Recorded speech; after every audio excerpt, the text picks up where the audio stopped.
Welcome. I'm Magnus, and I bring you horror stories to help you relax, or maybe to keep you up at night. Tell us where you're from. Are there spooky forests nearby? If you're a fan of scary stories, subscribe and drop a like. Get cozy, and let's begin.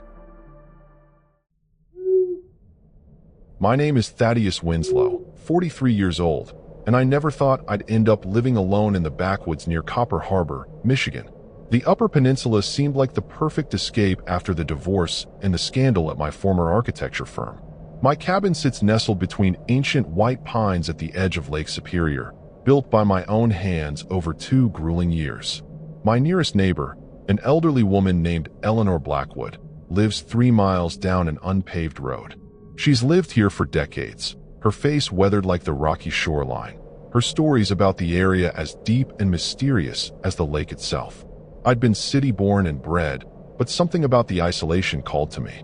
The cabin runs on solar panels and a small wind turbine, with a backup generator for those brutal winter months when the sun barely shows its face. A natural spring provides water, filtered through a system I installed myself. Most people would call this lifestyle primitive, but I call it freedom. Freedom from the noise, the demands, the constant connectivity that had nearly driven me insane in Chicago. Eleanor warned me when I first arrived about the Wendigo legends in these parts. Native American stories of cannibalistic spirits that possess humans during the harshest winters, driving them to madness and an insatiable hunger. I'd smiled politely at her tales, attributing them to the isolation and her age. But sitting alone by the fireplace that first winter, when the wind howled so fiercely it seemed to speak in voices, I understood why such legends persisted in these remote woods. The spring thaw brought a sense of relief and new beginnings. I planted my first garden, established a chicken coop, and even managed to trap and fish enough to supplement my dwindling supply of store-bought provisions. I'd learned to preserve meat, can vegetables, and bake bread in my wood-burning stove. The physical labor felt good, grounding. Each callus on my hands represented a victory over dependency. By late summer, I felt I had truly adapted to this new life.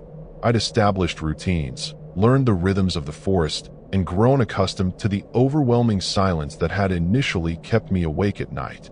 I even welcomed infrequent visits from Eleanor, who brought homemade blackberry preserves and more stories of local history. She seemed pleased with my progress, but cautioned me about becoming too comfortable. "The land tests you," she'd said cryptically, "especially those who think they've mastered it." One evening in early September, as the first hints of autumn tinged the air, I was chopping firewood for the coming winter when I noticed unusual markings on several trees at the edge of my clearing. They appeared to be symbols carved into the bark, crude but deliberate. At first, I assumed they were trail markers left by hunters, though hunting season hadn't officially started. Upon closer inspection, the markings seemed fresh, the exposed wood still damp with sap. Something about those symbols stirred an uncomfortable feeling in my gut. I found myself scanning the tree line more frequently as daylight faded, unable to shake the sensation of being watched. That night, sleep came fitfully, punctuated by dreams of being pursued through endless woods by something I couldn't see but could sense behind me, always just out of sight. I awoke to the sound of scratching at my cabin walls, which I eventually convinced myself was just branches in the wind. The next morning brought a disturbing discovery. The chicken coop door stood wide open, though I distinctly remembered securing it the evening before. 2 chickens were missing, with no signs of animal predation, no feathers scattered, no blood. Just an empty coop and more of those strange markings, this time carved into the wooden slats of the coop itself. A message, perhaps? A warning? Or simply a cruel prank by teenagers from town, 40 miles away? Whatever the explanation, the peaceful isolation I'd cherished had suddenly transformed into something more sinister. The following days brought more unsettling occurrences.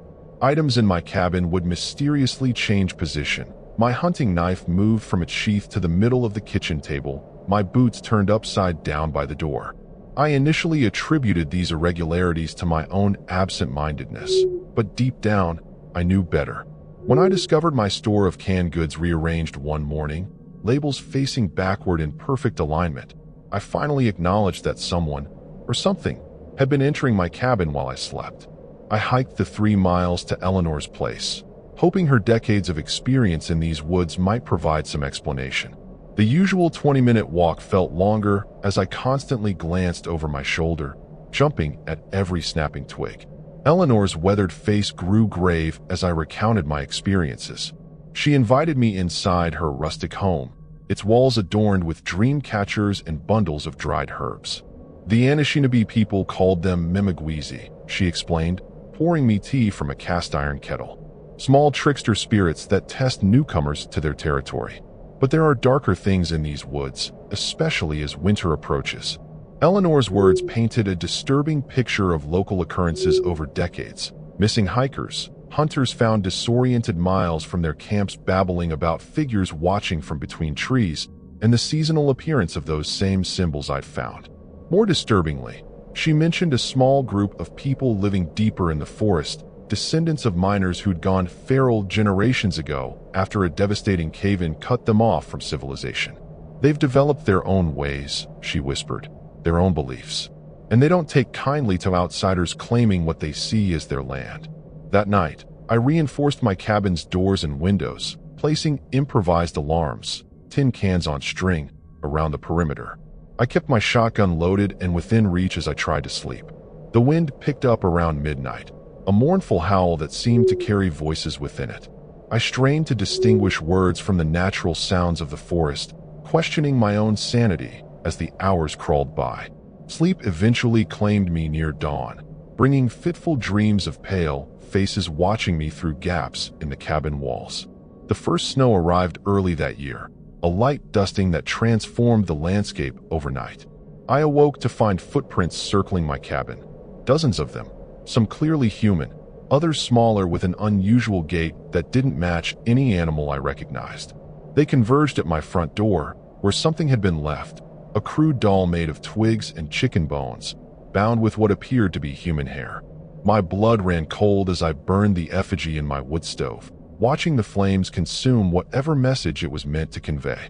The radio forecasted a severe early winter storm approaching from Canada. I spent the day frantically gathering additional firewood and checking my supplies, all while feeling unseen eyes tracking my movements. As dusk approached, the sky turned an ominous gray-green, and an unnatural silence descended upon the forest. No birdsong, no rustling of animals in the underbrush, just absolute stillness that pressed against my eardrums like physical pressure. I retreated inside as the first heavy snowflakes began to fall, barricading the door behind me. The storm hit with unexpected ferocity, winds howling so violently they seemed to bend the very walls of my cabin. The temperature plummeted, and despite feeding the wood stove continuously, a bone-deep chill pervaded every corner. By midnight, visibility outside had dropped to zero, a white void punctuated occasionally by the creaking of trees under the weight of accumulating snow.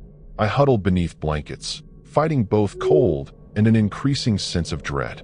Around 2 in the morning, I heard it, a sound distinct from the storm's fury, a rhythmic tapping on my cabin's walls, moving systematically around the perimeter. Tap, tap, tap. Pause. Tap, tap, tap. The pattern repeated, drawing closer to my bedroom window with each iteration. My fingers gripped the shotgun so tightly they cramped as I watched frost patterns form on the glass, intricate whorls that somehow resembled those same symbols I'd found carved into the trees. Then came the voices, childlike yet ancient, speaking words I couldn't understand, but somehow comprehended on a primal level. They called to me, inviting me to open the door, to join them in the storm.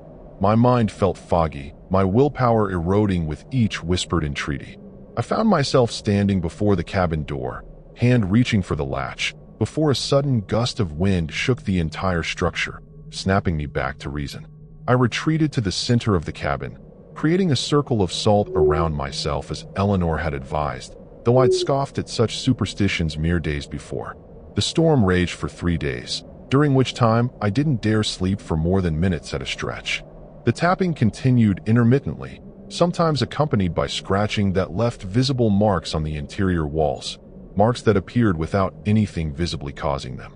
The radio died on the second day, the batteries drained at an impossible rate. My solar setup had been covered by snow, and the wind turbine had frozen solid. Only the wood stove provided heat, demanding constant attention as the temperature outside plunged to record lows. When the storm finally subsided, I emerged from the cabin to find the landscape transformed beyond recognition. Snow drifts higher than my head surrounded the structure, with a perfect circle melted down to bare earth around the perimeter, as though some heat source had intentionally created a moat. Most disturbing were the objects hanging from nearby tree branches, small bundles of twigs wrapped with strips of what appeared to be leather, swaying gently in the breeze. I couldn't reach them to investigate further, but their deliberate placement sent a clear message. I was being watched, studied, tested. My attempts to radio for help proved futile. Something was interfering with the signal, sending back only static punctuated by what sounded disturbingly like laughter. The snowmobile, my only means of reaching town during winter, refused to start despite appearing mechanically sound. I was effectively trapped, cut off from the outside world, with dwindling supplies and growing certainty that whatever watched from the woods was preparing to make its move. That night, I woke to find a child standing at the foot of my bed, a girl of perhaps 8 or 9, with matted hair and skin so pale it seemed translucent in the moonlight. Her eyes reflected the darkness like an animal's. I reached for my shotgun only to find it missing from its place beside me. The girl smiled, revealing teeth filed to points, before dissolving into shadows as I lunged forward. I found myself alone, heart pounding, unsure if I'd dreamed the entire encounter until I noticed tiny, bare footprints in the dust leading from my bed to the cabin wall, where they simply ended. The following morning brought a brief respite, clear skies and relative warmth that began melting the snow. I took advantage of the improved conditions to hike to Eleanor's cabin, desperate for human contact and whatever insights she might offer. The forest felt different now, the familiar trail transformed not just by snow but by some fundamental shift in the atmosphere itself. The usual ambient sounds were replaced by an expectant hush that made the hair on my neck stand on end. Eleanor's cabin appeared deserted when I arrived. No smoke from the chimney despite the cold, no tracks in the snow around her door. I called her name repeatedly before trying the door, which swung open at my touch. Inside, everything was immaculately arranged, as though she'd simply stepped out momentarily. The fire had died to cold ashes, suggesting at least a day's absence. On her kitchen table sat a single sheet of paper with a hastily scrawled message. "They've accepted me. Don't look for me. Leave while you can." Panic rising in my throat, I searched the cabin for any sign of struggle or further explanation. In Eleanor's bedroom, the walls were covered with the same symbols I'd found on my trees, meticulously drawn in what appeared to be charcoal. Her bed remained made, undisturbed.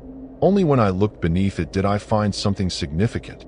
A small leather-bound journal, its pages filled with accounts spanning decades. Eleanor had been documenting similar experiences to mine, stretching back to her arrival in the 1970s.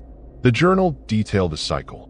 Every few years, new arrivals to the area would experience escalating phenomena before disappearing or, in rare cases, being accepted by what she called the family. Her entries became increasingly erratic in recent months, speaking of voices calling her into the deep woods, promising her secrets of the land if she would only join them. The final entry, dated just 3 days prior, read simply, "I understand now. The hunger is part of the bargain. Thaddeus will be next unless he proves worthy." I fled back toward my cabin as fast as the deep snow would allow. Eleanor's journal clutched tightly against my chest. The sun hung low in the sky, promising only a few hours of daylight remaining. Every shadow between the trees seemed to move independently, tracking my desperate progress through the woods. Twice I stumbled over exposed roots, the second time dropping the journal into a half-frozen stream. I fished it out quickly, but many pages had already become illegible, the ink running in blue-black rivulets across the sodden paper. The final approach to my cabin revealed fresh tracks in the snow, not animal, not fully human either. They circled the structure before converging at the front door, which now stood partially open despite my certainty of having locked it before leaving. Something dark dripped from the doorframe, staining the pristine snow beneath. With shaking hands, I raised my hunting knife, the only weapon I'd had on me when visiting Eleanor, and pushed the door fully open. The interior had been systematically ransacked, furniture overturned, supplies scattered across the floor. My food stores had been plundered, but not taken. Instead, individual items had been opened and arranged in peculiar patterns across the kitchen counter. Canned peaches formed a circle around a central pile of my dried beef, which had been shaped into a crude human figure. Most disturbing was the message smeared across my bedroom wall in what appeared to be animal blood: join or feed. Night was falling rapidly, and I knew I couldn't remain in the cabin.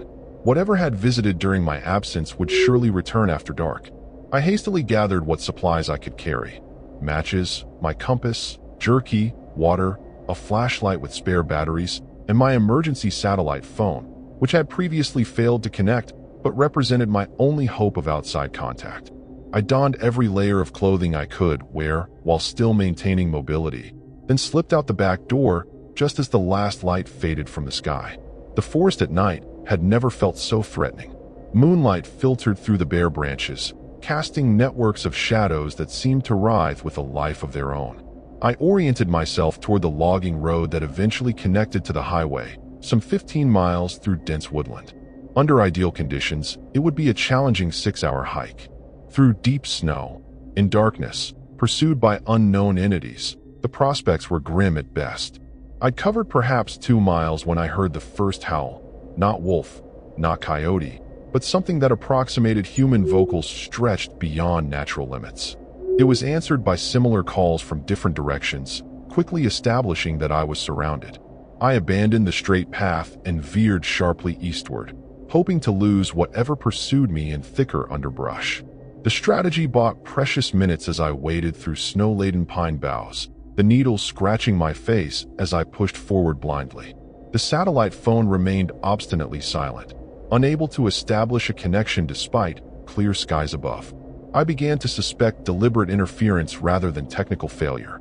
Twice I caught glimpses of movement through the trees, pale figures running with unnatural speed on all fours, circling to cut off my escape routes. They herded me, I realized with growing horror, away from potential salvation and deeper into the heart of the woods. A fallen log hidden beneath the snow caught my foot, sending me tumbling down a steep embankment I hadn't seen in the darkness. The impact knocked the wind from my lungs and sent my supplies scattering across the snow. As I gasped for breath, trying to reorient myself, I heard soft footsteps approaching, not from one direction, but from all around, closing in with patient certainty. My flashlight, miraculously still functioning, revealed nothing beyond its limited circle of illumination. Thaddeus Winslow. A voice called Eleanor's voice, but wrong somehow, as though multiple throats produced the sound simultaneously. You've been chosen. The land has tested you. Will you join willingly and feast with the family? Or will you feed their hunger instead? The choice must be made before dawn. Her figure emerged from between the trees, but the posture was all wrong. Limbs too long, movements too fluid, as though her bones had been rearranged beneath her skin. More figures appeared behind her. Men, women, children of various ages, all bearing the same unnatural pallor and fluid movements.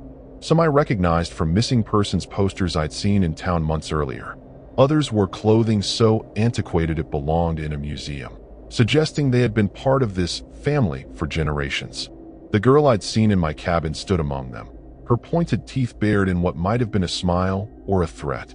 Eleanor chose us, the collective voice continued.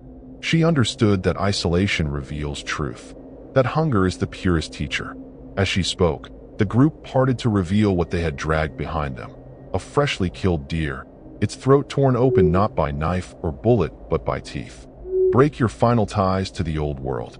Embrace the hunger that lives within all humans when civilization falls away. Become truly free. My survival instinct screamed at me to run, but my body refused to move, locked in place by either terror or some unseen force exerted by the gathered family. They began a low, rhythmic chanting that resonated in my chest cavity, making my vision blur at the edges. The deer carcass was dragged closer, its blood leaving a stark trail across the pristine snow. Eleanor, or whatever now inhabited her form, produced a crude stone knife and made a precise incision across the animal's belly, releasing steaming entrails into the cold night air. The first consumption is symbolic, she explained in that unsettling multi-voice. The second will bind you to us permanently." She extended the bloody knife toward me, handle first. "Choose now, Thaddeus. Dawn approaches, and with it, the end of your opportunity." Behind her, the family swayed in unison, their eyes reflecting moonlight like dozens of predators watching from the darkness. Among them, I now noticed several who bore striking resemblances to previous owners of my cabin, people I'd seen only in old photographs and town records. My mind raced through options, each more desperate than the last. The satellite phone remained useless. My hunting knife would be laughably inadequate against so many. Running seemed impossible with my injured ankle from the fall.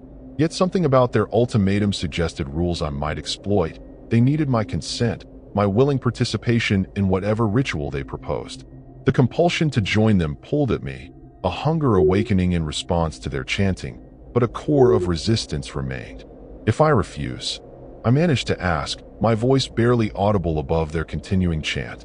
Eleanor's distorted face twisted into something approximating pity. "Then you become sustenance instead of family. Your flesh will feed us through the remaining winter. Your bones will join the foundations of our sacred sites.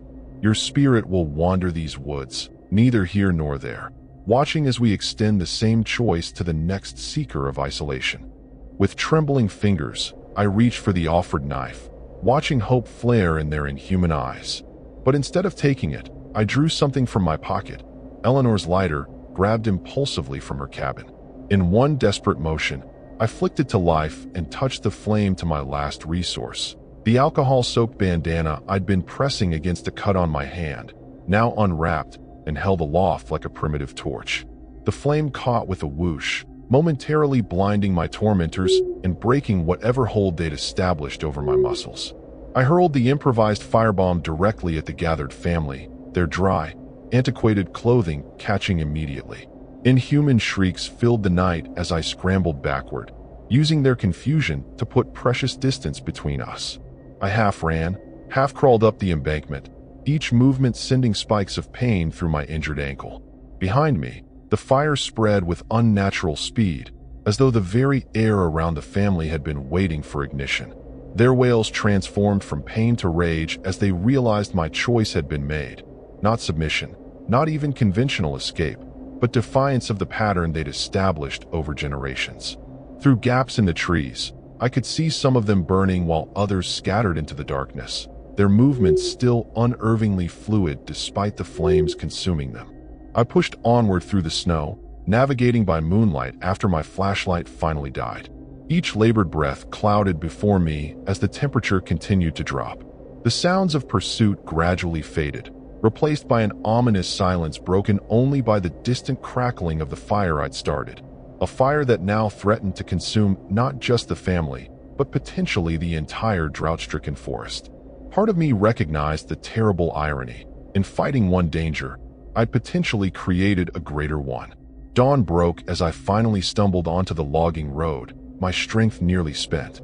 The satellite phone beeped unexpectedly in my pocket, suddenly showing signal strength where before there had been nothing, as though crossing some invisible boundary had freed it from interference. My fingers, numb with cold, fumbled with the buttons as I punched in 911, gasping out a request for emergency evacuation and warning about the spreading forest fire. The wait for rescue became a haze of semi-consciousness as hypothermia set in despite my layers. Shadows moved at the edge of my vision. The family, watching from the tree line but unable or unwilling to approach the road. Eleanor stood among them, her expression unreadable from this distance. The flames had not touched her, suggesting her transformation was more complete than the others. She raised one elongated arm in what might have been farewell or warning before melting back into the forest with the rest. When the rescue helicopter finally arrived, the paramedics found me babbling about people living in the woods, about rituals and hunger and choices. They attributed my ramblings to exposure and trauma, especially after confirming that the satellite tracking on Eleanor's cabin showed no life signs for over a week. The forest fire had been contained by a fortunate change in wind direction, but authorities discovered something disturbing in its aftermath, a network of underground chambers beneath the burn area, containing human remains dating back over a century. The official explanation cited a previously unknown settlement of miners, their descendants driven to probable cannibalism during harsh winters. The modern disappearances were attributed to exposure or animal attacks. No connection was made to the symbols found carved throughout the area, which archaeologists dismissed as indigenous markings despite local tribes denying any knowledge of them. My own account was filed away as delirium, another victim of the isolation that breaks many who seek total self-sufficiency. I never returned to Michigan after my recovery, but sometimes, on particularly cold nights when the wind howls around my urban apartment buildings, I swear I can hear that rhythmic chanting. And in my dreams, Eleanor still visits, her form increasingly less human, whispering that the family is patient, that they've survived far worse than fire, that isolation is not a place but a state of mind they can find in anyone, anywhere, that hunger, once awakened, never truly subsides. Most disturbing of all is the growing certainty that she's right. For even here, surrounded by millions, I feel the pull to return to those dark woods, to complete the choice I deferred that night, to finally belong.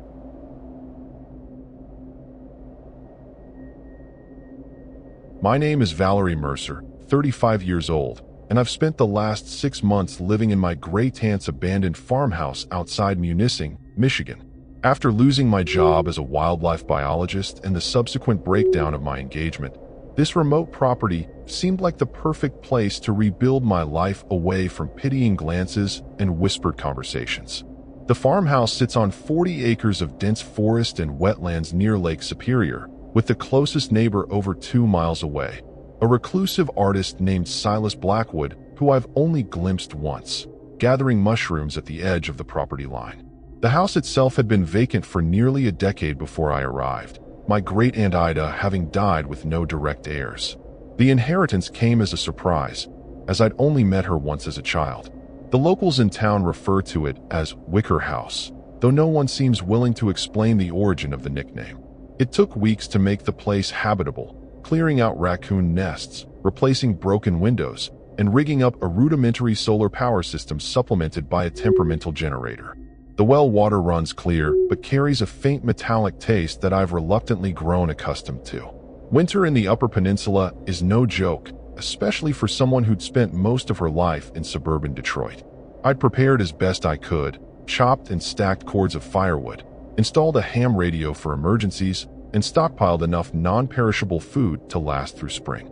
The isolation felt empowering at first. No social media, no cell service, just the honest work of survival and the piercing clarity of silence.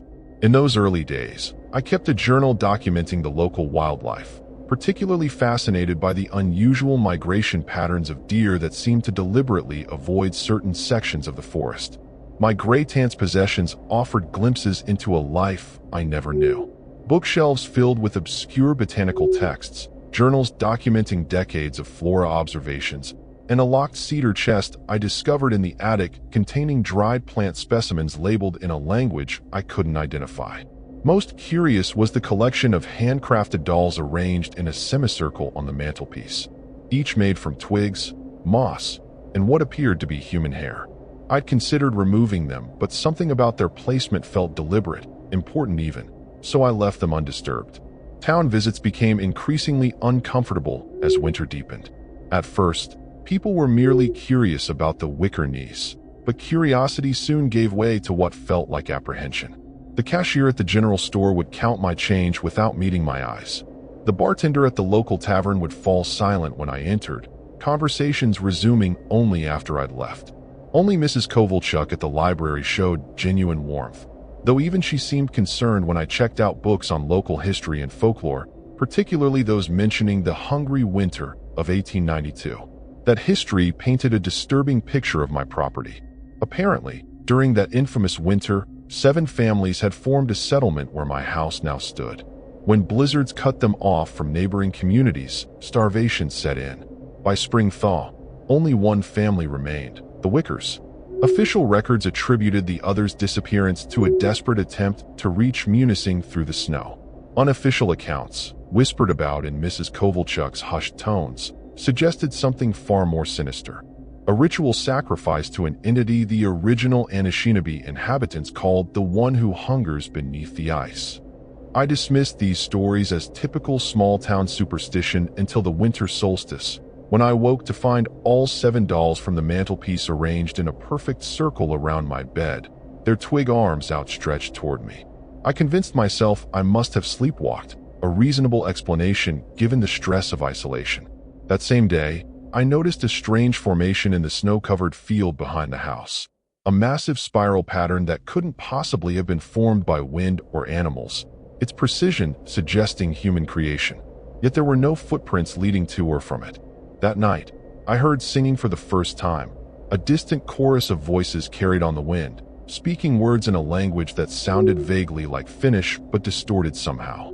The singing continued for precisely 17 minutes before abruptly stopping, replaced by a single, piercing scream that seemed to come from directly beneath the floorboards of my bedroom.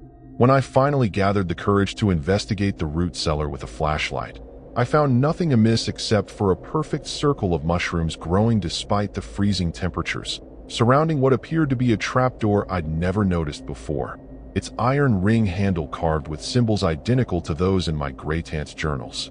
The trapdoor refused to budge despite my best efforts, seemingly sealed by more than just time and rust. I spent the following day combing through Aunt Ida's journals, looking for any mention of a subterranean space beneath the root cellar. The most recent journal contained cryptic references to the annual awakening and feeding the depths, alongside meticulous records of mushroom growth patterns throughout the property. One passage particularly disturbed me. The Wicker legacy continues through the bloodline. What sleeps beneath remembers the taste of each generation. That night, the temperature plummeted to record lows, and my generator failed completely. As I huddled by the wood stove, the singing began again, closer this time, as though the voices circled the house. Peering through frost-covered windows revealed nothing but swirling snow. When I finally drifted into an exhausted sleep, I dreamed of standing in the center of that snow spiral while 7 figures watched from the tree line, their bodies unnaturally tall and thin. In the dream, the ground beneath me pulsed like a heartbeat. I awoke to find fresh footprints tracking through my house. Dozens of them, varying in size from childlike to adult, all barefoot despite the freezing temperatures. They converged at the kitchen table where someone had arranged pine needles to form words, "Daughter of Wicker, time to feed." My first instinct was to flee, to abandon everything and return to civilization, but a blizzard had descended overnight, leaving snowdrifts taller than my car. The road would be impassable for days, possibly weeks. I was trapped. The radio offered no comfort, only static punctuated by fragments of that same singing I'd heard outside. When I finally reached emergency services, the dispatcher seemed confused by my address. "Wicker House was demolished years ago, ma'am," she insisted, after the incident with Ida Wicker. When I demanded to know what incident, the connection dissolved into static. Subsequent attempts to call out failed completely. Through the kitchen window, I spotted Silas Blackwood standing at the edge of my property, motionless despite the raging storm, watching my house with unnerving intensity. By nightfall, my paranoia reached fever pitch. I barricaded myself in the bedroom with Aunt Ida's journals and my shotgun, jumping at every creak and groan of the old house settling. The wind carried whispers now rather than singing, urgent, insistent voices speaking directly to me. "Open the door below. Accept your heritage. Feed what hungers." Most terrifying was how reasonable these suggestions began to sound as the night wore on, as though the thoughts were my own. I caught myself walking toward the root cellar twice before snapping back to awareness. The journals revealed more as I forced myself to stay awake, reading by candlelight. Ida had documented a pattern spanning generations. Every 50 years, a Wicker returned to the property, drawn by dreams and circumstance. They would open the door below on the winter solstice and make an offering to ensure the land's fertility.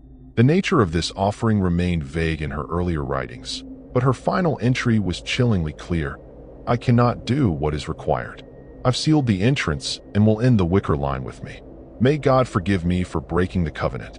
A thunderous crack shook the house around midnight. Not ice or falling trees, but the distinct sound of splintering wood from the direction of the root cellar. I huddled under blankets, shotgun aimed at my bedroom door, listening to heavy footsteps moving through the house with deliberate slowness. They approached my room, paused, then retreated. When silence finally returned, I noticed something had changed. The dolls on my mantelpiece had vanished. In their place sat a key of such ancient design it appeared hand-forged, its shaft inscribed with the same symbols found on the trapdoor. Morning brought no relief from the storm, but it did bring Silas Blackwood to my front porch, his tall frame hunched against the wind. When I cautiously opened the door, shotgun visible at my side, he spoke without preamble.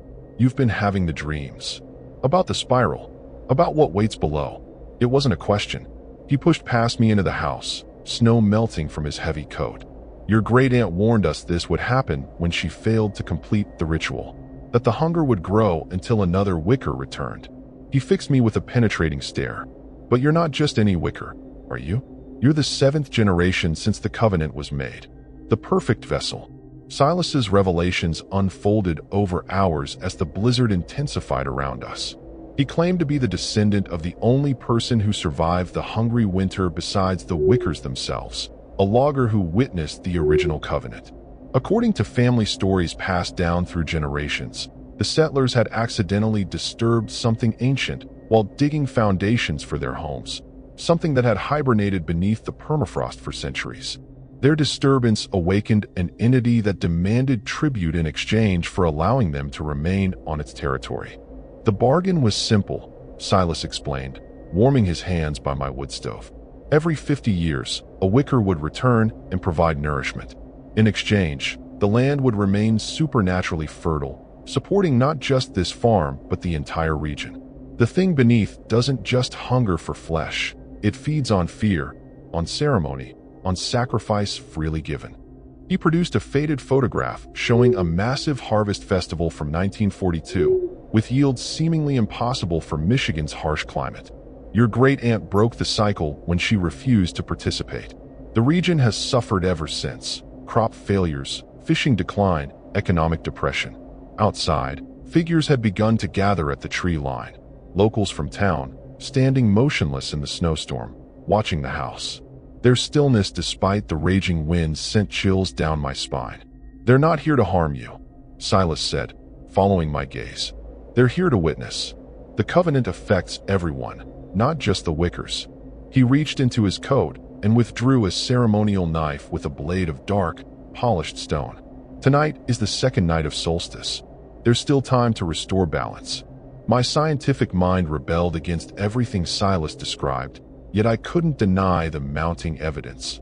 The dreams, the strange phenomena, the unnatural storm that seemed focused specifically around my property. "What exactly does this feeding entail?" I demanded, keeping the shotgun within reach.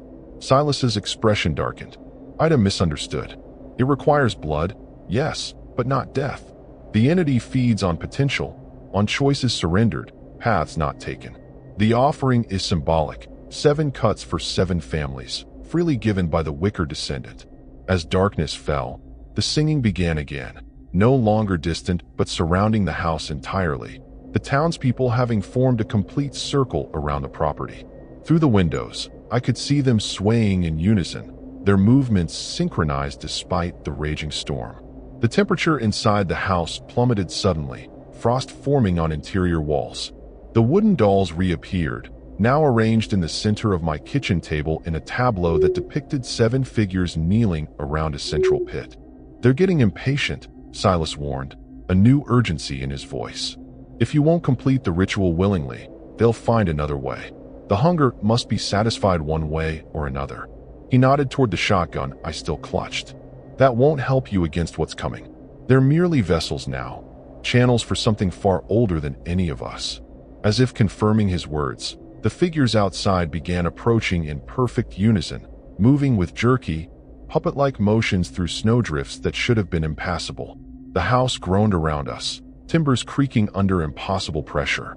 The floorboards in the kitchen buckled upward as though something pushed from below. Silas grabbed my arm, his fingers digging painfully into my flesh. "It's breaking through.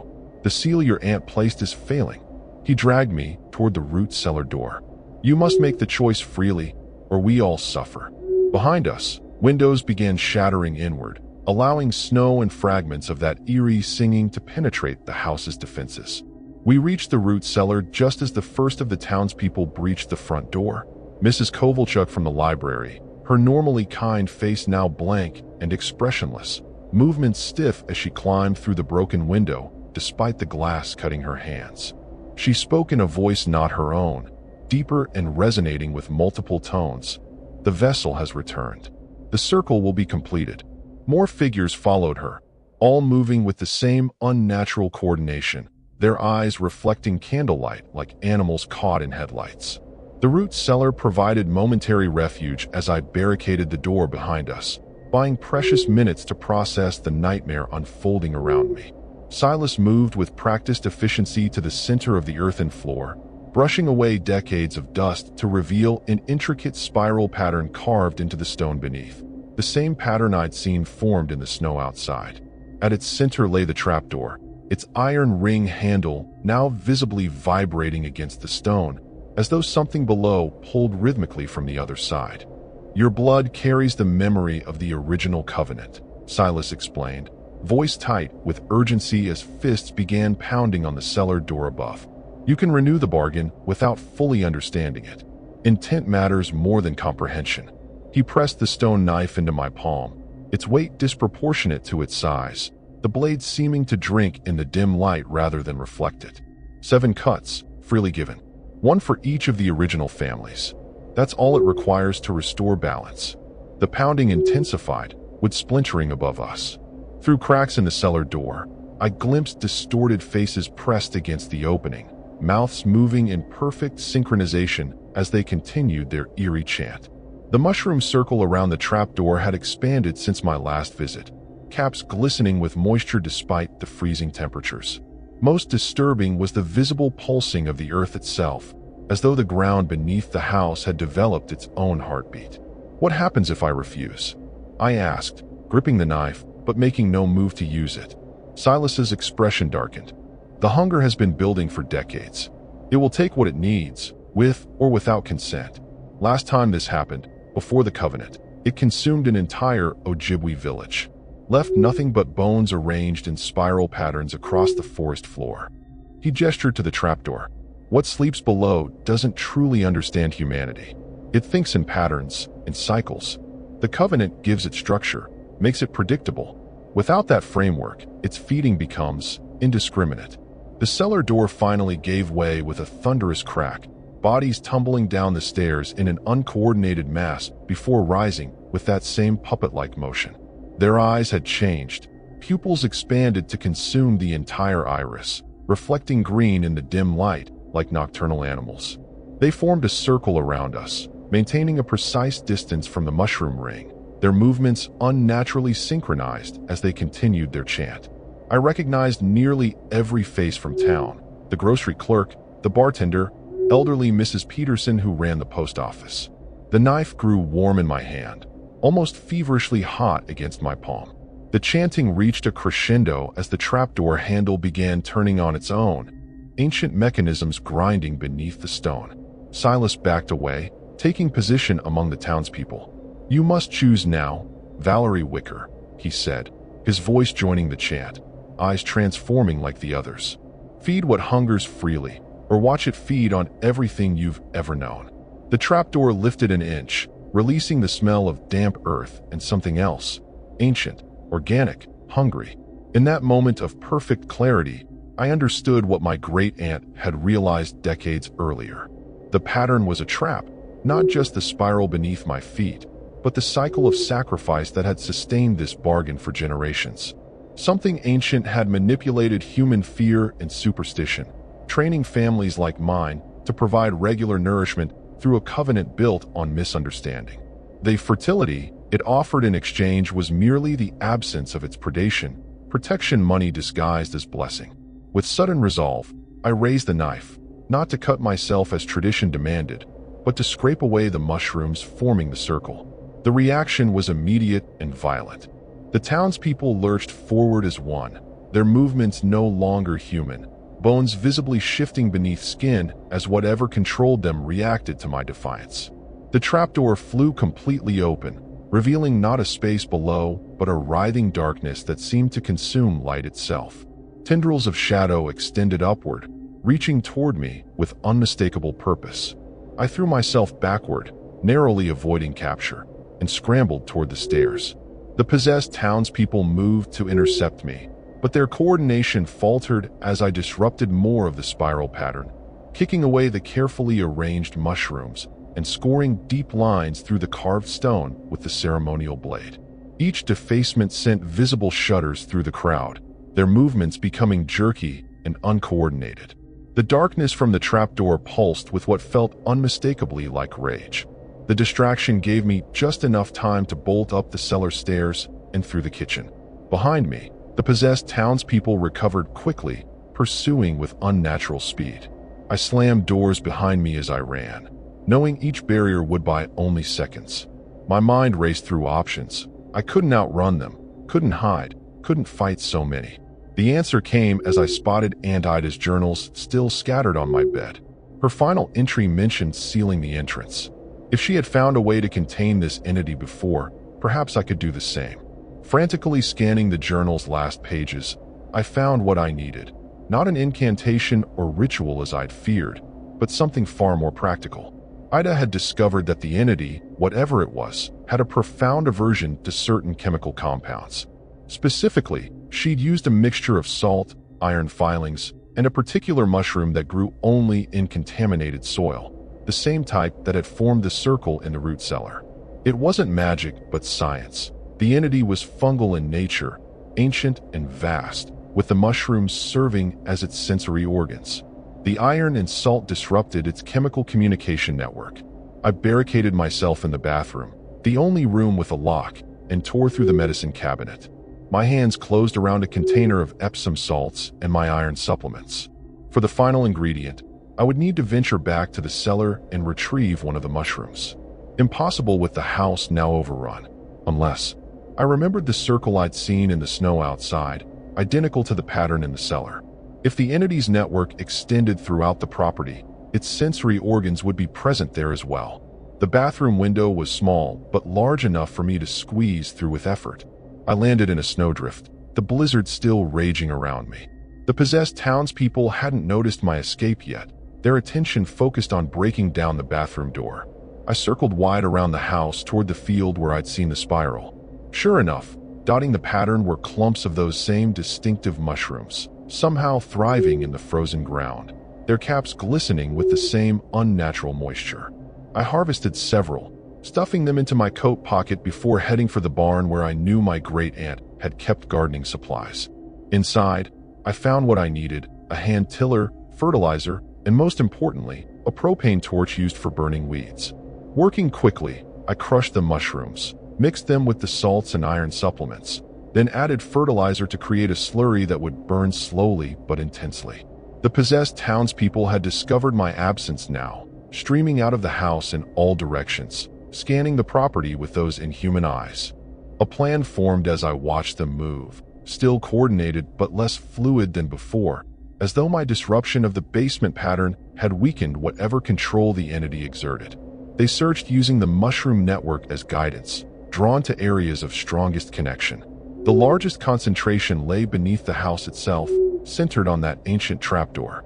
If I could destroy that central hub, perhaps I could disrupt the entire system long enough to escape. I circled back toward the house, using the blizzard as cover, container of improvised fungicide clutched tightly against my chest. The cellar doors leading directly outside had been sealed for decades, but the ancient padlock broke easily under repeated strikes from the hand tiller. As I slipped inside, I could hear the eerie chanting resume above me, the possessed searching room by room, communicating through that unnatural chorus. The trapdoor remained open, darkness still swirling beneath, but the tendrils had retreated temporarily. Working with desperate speed, I poured my mixture around the perimeter of the opening, making sure to cover the remaining mushrooms and the carved spiral pattern. Then, with a whispered apology to my great-aunt for what I was about to do to her house, I ignited the propane torch and touched it to the slurry. It caught immediately, blue-green flames spreading rapidly along the pattern I created. From the darkness below came a sound I'll never forget. Not a scream, but a vibration that rattled my bones and made my teeth ache. A frequency of pure agony. The reaction was immediate and catastrophic. The possessed townspeople converged on the house from all directions, their movements now frenzied and uncoordinated. Above me, floorboards cracked as the structure itself seemed to convulse. The darkness from the trapdoor recoiled from the spreading flames, tendrils withering wherever the smoke touched them. I backed toward the cellar exit, watching in horror and fascination as the entity retreated, pulling away from its human vessels. One by one, the townspeople collapsed like puppets with cut strings. I barely made it outside before the first floor collapsed into the cellar, the ancient timbers of Wicker House surrendering to fire and structural damage. The snow-covered ground throughout the property began to shift, sink, and collapse, revealing vast networks of caverns and tunnels beneath, the true extent of the entity's underground system. From these openings rose clouds of spores as the fungal network burned, carrying that same bone-shaking vibration.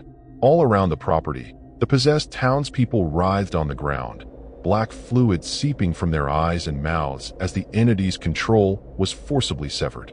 The blizzard abated with unnatural suddenness, clouds parting to reveal a cold, clear night sky. I stood watching as my inheritance burned, sending columns of blue-green flame into the darkness. Among the confused and disoriented townspeople struggling to their feet, I spotted Silas. Unlike the others, he showed no signs of regaining consciousness, no release from possession.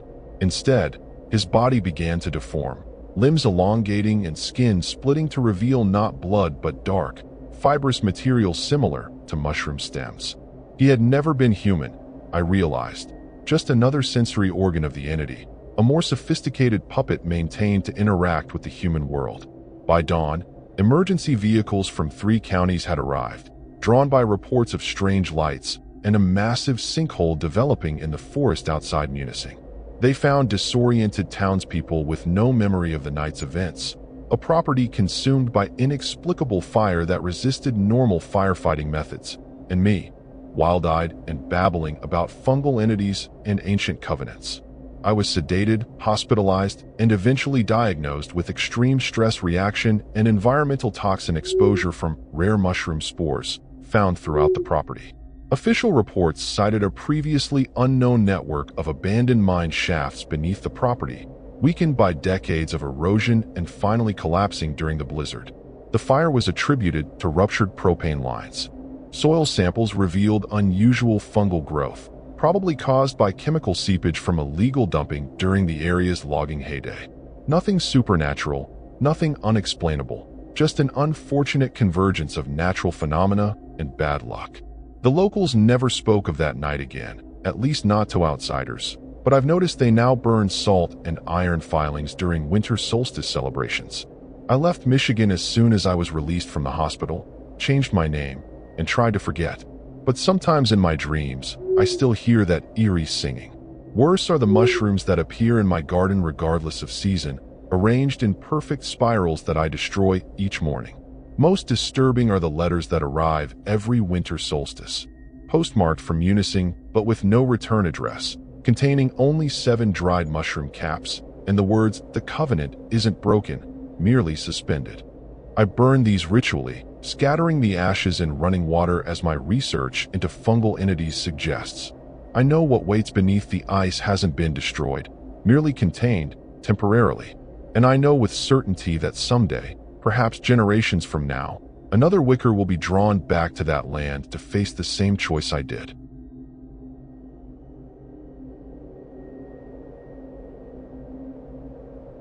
I'm Elias Moreau, 34 years old, and I'm hauling the last of my gear into a cabin deep in the woods outside Marquette, Michigan. The air's crisp, pine-scented, and the silence is heavy, like the world's holding its breath. I left my job as a mechanic in Lansing to live off-grid, chasing solitude after a messy divorce. My only company is my dog, Juniper, a scrappy mutt who's already sniffing the porch. The cabin's small, cedar-built, with a wood stove and no electricity. I've got solar lanterns, a well, and enough canned food for months. The nearest neighbor's miles away, and that's how I want it. But there's this weird feeling, like the forest is watching me unpack. Juniper growls at nothing, and I laugh it off. Just nerves, right? The first night's quiet, but it's a heavy kind of quiet, the kind that makes your ears ring. I'm chopping firewood out back, my axe splitting logs clean, when I notice the trees seem denser than they did yesterday. It's like they're crowding the cabin, their branches scraping the roof. I shake it off, city boy getting spooked by nature. Juniper's uneasy, though, pacing the porch with her hackles up. I call her inside, but she keeps staring at the tree line. I tell myself it's just deer or a coyote. Michigan woods are full of critters. Still, the darkness feels alive, like it's got a pulse. I lock the door, double-check the windows, and try to sleep. The horror of being so alone hasn't hit me yet, but it's creeping closer. Morning comes, and I'm out checking the well. The water's clear, but there's this faint, sour smell, like something's rotting nearby. I follow my nose, Juniper trailing me, and find nothing but damp leaves and moss. The forest's too quiet. No birds, no squirrels. It's disturbing, like the woods are holding their breath. Back at the cabin, I meet my closest neighbor, sort of. A guy named Torrin Hale, mid-50s, drops by with a jug of homemade cider. He's wiry, with a beard like steel wool, and lives a few miles west. Says he's been off-grid for a decade. His eyes keep darting to the trees, like he's expecting something. I invite him in, but he refuses, muttering about keeping watch. Torrin's visit sticks with me. He didn't say much, but his vibe was off, like he was hiding something scary. I spend the day setting up rain barrels, my hands busy, but my mind wandering. Marquette's got old stories, Ojibwe legends about spirits that don't take kindly to outsiders. I'm not one for ghost tales, but the way Torrin glanced at the woods makes me wonder. Juniper's no help. She's chewing a stick, oblivious now. I laugh, trying to shake the unease, but it's like the forest is listening. That night, I dream of eyes glowing just beyond the porch light, and I wake up sweating. It's just a dream, I tell myself, but the horror's starting to settle in, like damp rot in the walls. I'm up early, brewing coffee on a camp stove, when I notice something odd. The axe I left by the woodpile is gone. I search the yard, thinking I misplaced it, but it's nowhere. Juniper's sniffing the ground, whining low. I'm pissed. Did Torrin take it? I barely know the guy. The woods feel tighter today, branches scraping the cabin like fingers. I try to focus on chores, but the missing axe nags at me. It's not just the tool. It's the idea someone was here, so close. The thought's disturbing, like a splinter I can't pull out. I rig a solar panel, but my hands shake. For the first time, I wonder if solitude's worth this creeping dread. I don't know it yet, but something's already watching. Midweek, I'm fishing in a creek a half-mile from the cabin. The water's cold, and I'm pulling in a decent trout when Juniper bolts, barking at something upstream. I call her back, but she's rigid, staring at the brush. Nothing's there, just shadows and reeds. My gut twists. It's too quiet again, like the world's gone mute. I pack up fast, the fish forgotten. Back home, I find a weird mark on the porch, a deep scratch, like a claw, but too big for any animal I know. It's fresh, the wood splintered. My heart's pounding, and the scary thing is, I'm not sure it's an animal at all. I grab a knife from the kitchen, feeling like a kid scared of the dark. The forest's too still, and I'm starting to hate it. I'm trying to stay practical, so I spend the next day reinforcing the cabin. I nail boards over the lower windows, my hammer echoing in the silence. Juniper's stuck to my side, her ears perked. Torrin's cider's still on the counter, untouched. I don't trust it. I'm starting to think he knows more than he's letting on. The woods feel like they're closing in, the air thick with that sour rot smell. It's not just my imagination. Something's out there, and it's not friendly. The horror's real now, not just a feeling. I keep the knife close, but it feels useless against whatever's lurking. That night, I hear a low hum, like a chant, coming from the trees. It's faint, but it's there, and it's not human. By week's end, I'm jumpy, checking the locks every hour. Juniper's not eating, just staring at the door. I'm starting to regret this whole off-grid dream. The cabin's supposed to be my sanctuary, but it feels like a trap. I find another scratch on the porch, deeper this time, and it's paired with a smudge of something dark, blood, maybe. My stomach drops. I'm no tracker, but I know this isn't normal. The disturbing part is how deliberate it feels, like something's testing me. I try calling Torrin on an old radio he gave me, but it's just static. The hum's back at night, louder, and I swear it's circling the cabin. I grip the knife, telling myself I'm overreacting, but I know I'm not. I'm lying awake, the hum fading, when I hear a new sound, a sharp crack, like wood splitting. It's close, maybe the porch. Juniper's growling, low and mean, and I'm on my feet, knife in hand. My heart's hammering, and the air feels electric, like before a storm. I creep to the window, peering through a gap in the boards, but it's too dark to see. The crack comes again, louder, and I realize it's not the porch, it's the door. Something's trying to get in. The horror's not just out there anymore. It's here, at my doorstep. I back away, Juniper pressed against me, and I know this isn't just nerves. Whatever's out there, it's not leaving, and I'm not sure I can keep it out. The door holds, but I don't sleep. Dawn breaks, and I'm staring at fresh gouges in the wood, deep and jagged, like something clawed at it. Juniper's pacing, her nails clicking on the floor.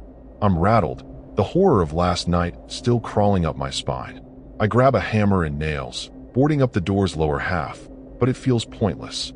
Whatever's out there isn't just some bear. I check the porch, more scratches, and that dark smudge is definitely blood, tacky and fresh. My stomach churns. I'm thinking about packing up and leaving, but I've sunk everything into this place.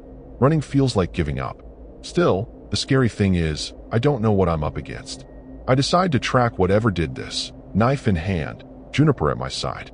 The woods are suffocating, branches snagging my jacket as I follow faint tracks. Too big for a wolf, too deliberate for anything natural. Juniper's tense, sniffing the ground. I'm no hunter, but I know these aren't normal prints. They lead to a clearing, where the air's thick with that sour rot smell. In the center, there's a pile of bones, small, maybe a rabbit, arranged in a spiral. It's disturbing, like something out of a horror flick I'd laugh at back in Lansing. But here, it's real, and it's wrong. I back away, my heart pounding. Juniper growls at the trees, and I swear I see movement. Something tall, slipping out of sight. I tell myself it's just nerves, but I'm not that naive. I need answers, and Torrin's the only one who might have them. I hike to Torrin's place, a ramshackle cabin 3 miles west. He's outside, splitting wood, but stops when he sees me. His eyes narrow, like he knows why I'm here. I tell him about the door, the blood, the bones. He doesn't laugh, just nods, like it's normal. You stirred something, he says, voice low. Old things don't like new blood. I press him, but he clams up, saying I should burn sage and stay inside at night. It's not enough, and it's scary how calm he is, like he's seen this horror before. I'm pissed he's hiding something. I head back, the forest feeling tighter, like it's squeezing me. Juniper's whining, and I'm starting to think Torrin's part of this, whatever this is.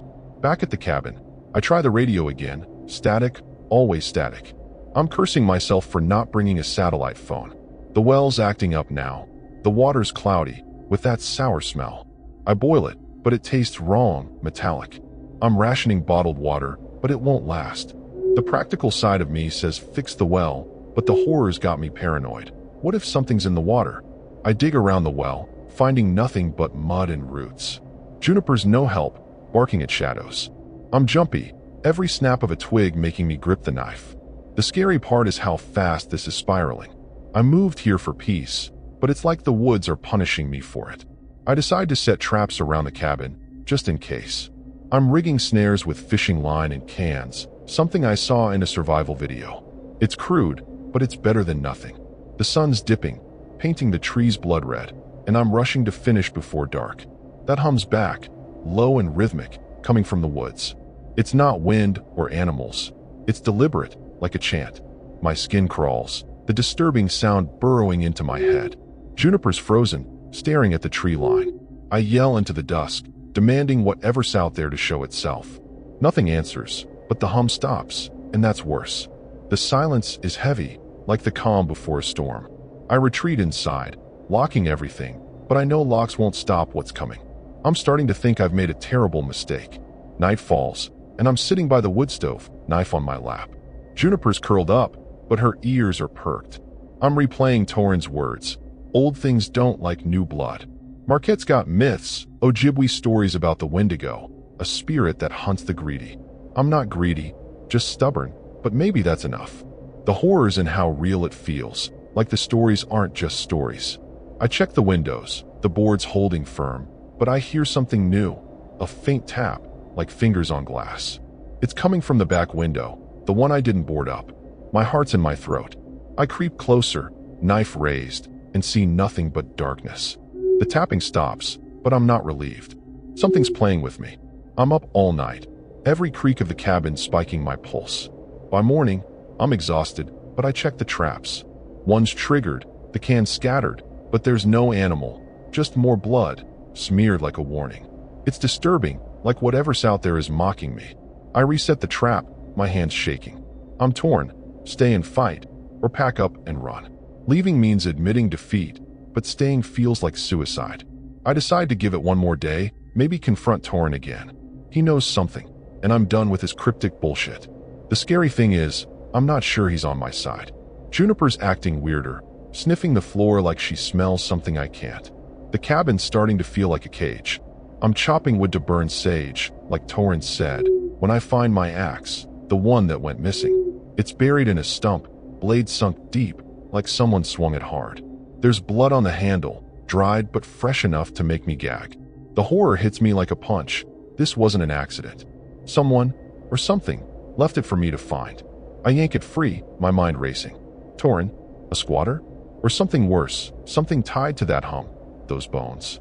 I'm not religious, but I burn the sage, the smoke stinging my eyes. It doesn't help.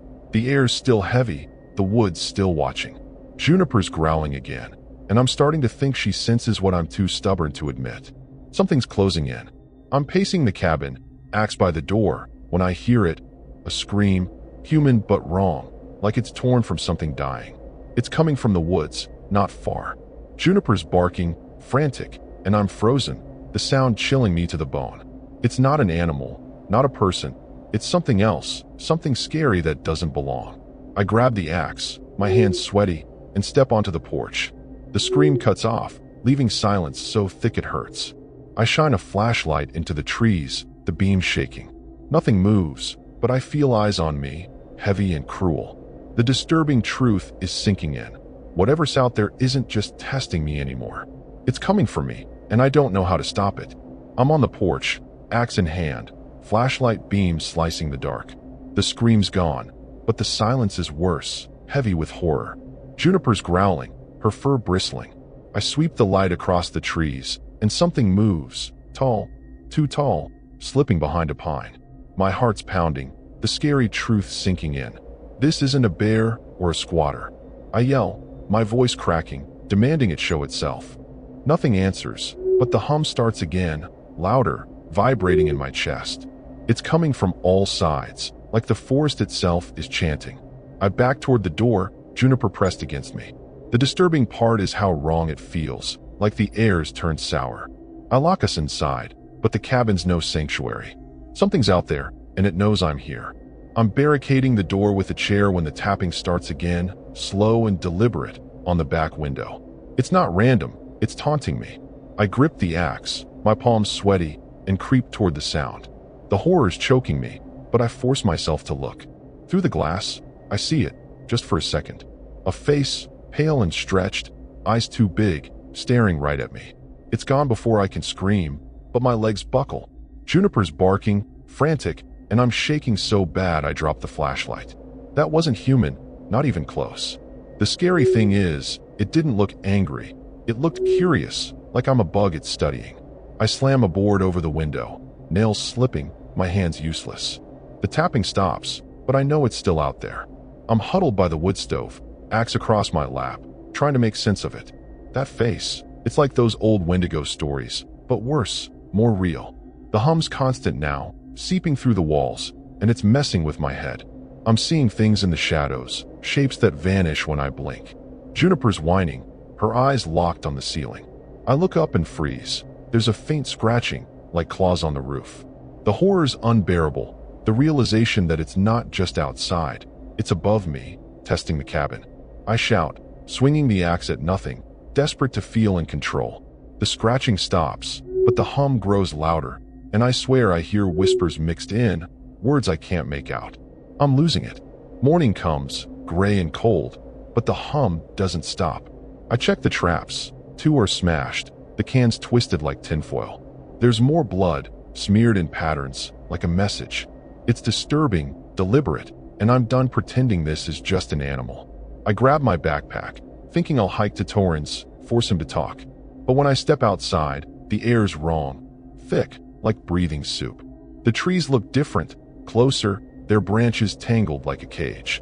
I'm not crazy. The path to Torrens is gone, swallowed by undergrowth.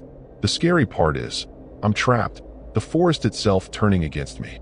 Juniper's trembling, and I'm starting to think those myths aren't myths at all. I'm back inside, radio spitting static, when I find something that makes my blood run cold. Under the sink, tucked in a corner, there's a small carved figure. Wood, crude, shaped like that thing I saw. It's got those same big eyes, and it's fresh, the wood still damp. The horror hits me hard. Someone, or something, was in here. I'm tearing the cabin apart, checking every corner, but it's just me and Juniper.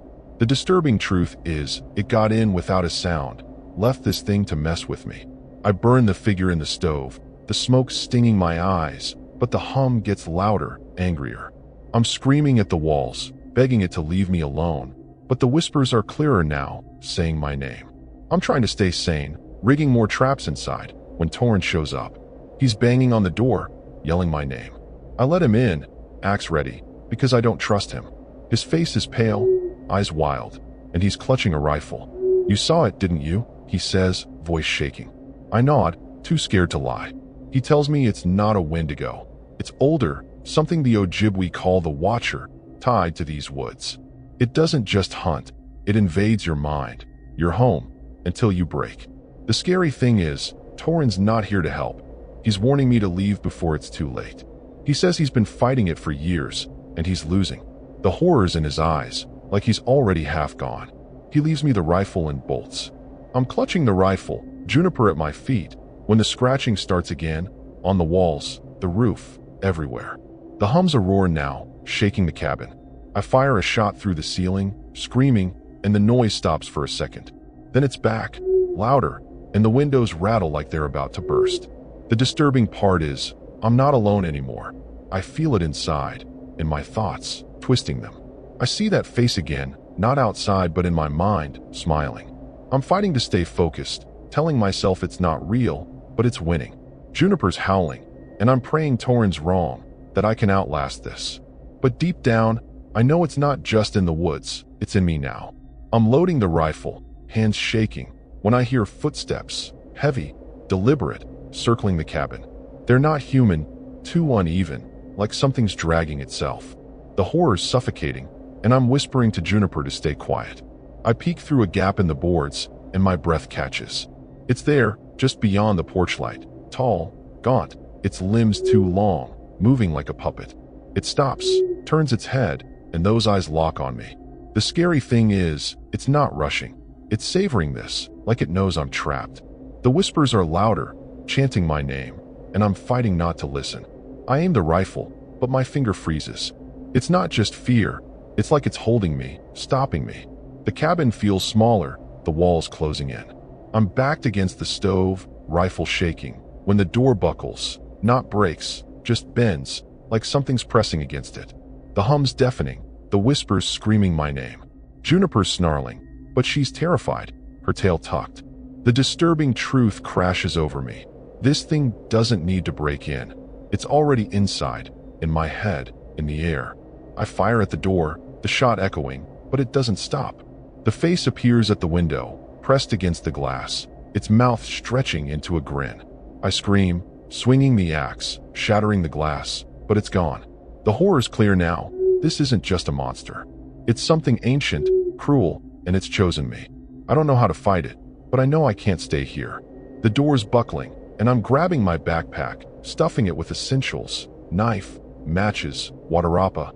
Juniper's leash is shaking in my hand. The hum's a scream now, shaking my bones.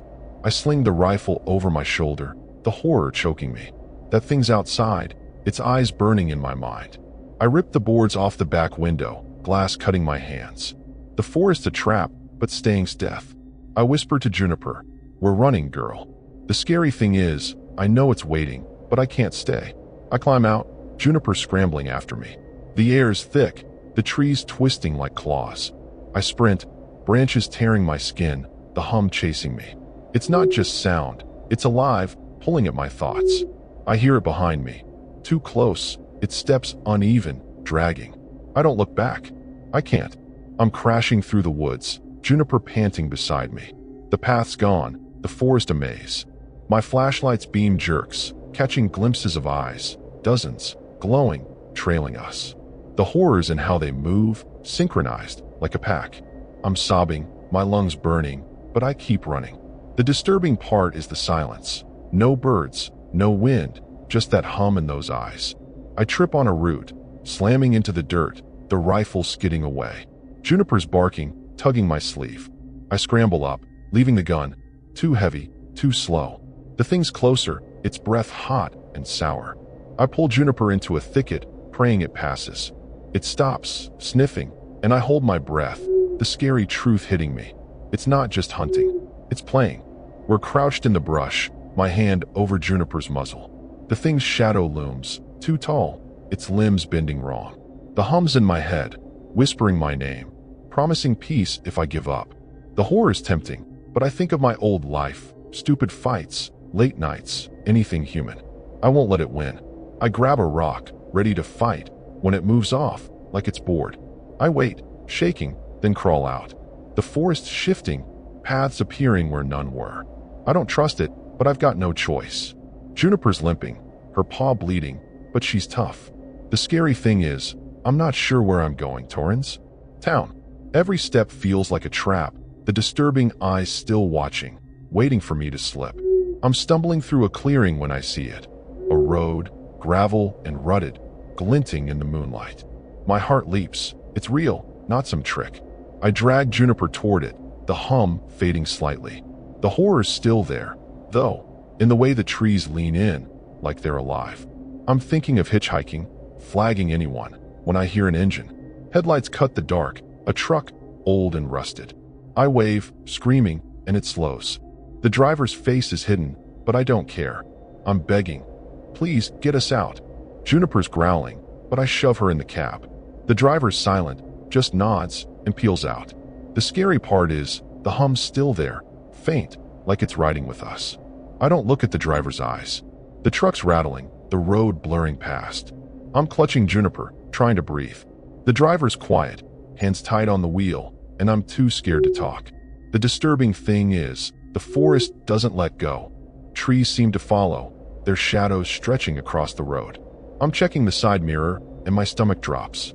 Eyes, glowing, keeping pace in the woods.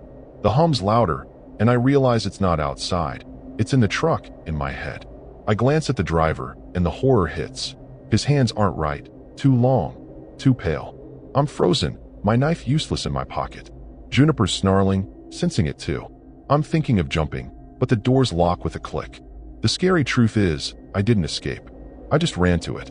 We're speeding now, the road twisting into nowhere. The driver hums, low and wrong, matching the sound in my skull. I'm panicking, fumbling for the door, but it's stuck. Juniper's barking, snapping at the driver, and he doesn't flinch. The disturbing part is his face. It's shifting, stretching, like the thing from the cabin. I scream, slamming my fist on the window, but it's like hitting steel. The hum's deafening, my vision blurring. I'm begging, let us go, but he just grins, teeth too sharp. The horror's clear. This isn't a man. It's the Watcher, or something worse, wearing a mask. Juniper lunges, and the truck swerves. I grab her, and we're tumbling, the world spinning, as the truck crashes into the dark. I'm crawling from the wreckage, Juniper whimpering beside me. The truck's crumpled, but the driver's gone. No blood, no body. The horror's in the silence, the hum quiet for the first time. I'm cut up, my arm throbbing, but I'm alive. I drag Juniper, limping toward a faint light, Marquette's outskirts, maybe. The scary thing is, I feel it still, that presence, like it's letting me go for now. The forest's behind us, but its shadows long. I'm sobbing, promising Juniper we're safe, but it's a lie. The disturbing eyes are gone, yet I know they're waiting. I see a gas station, its neon flickering, and stumble toward it. I'm praying for people, for normal, but deep down, I know this isn't over. It's just begun. I'm banging on the gas station door, a clerk staring like I'm a ghost. I'm babbling about the woods, the thing, the truck, but he's calling the cops, thinking I'm nuts. Juniper's collapsed, her paw swollen, and I'm holding her, tears mixing with dirt.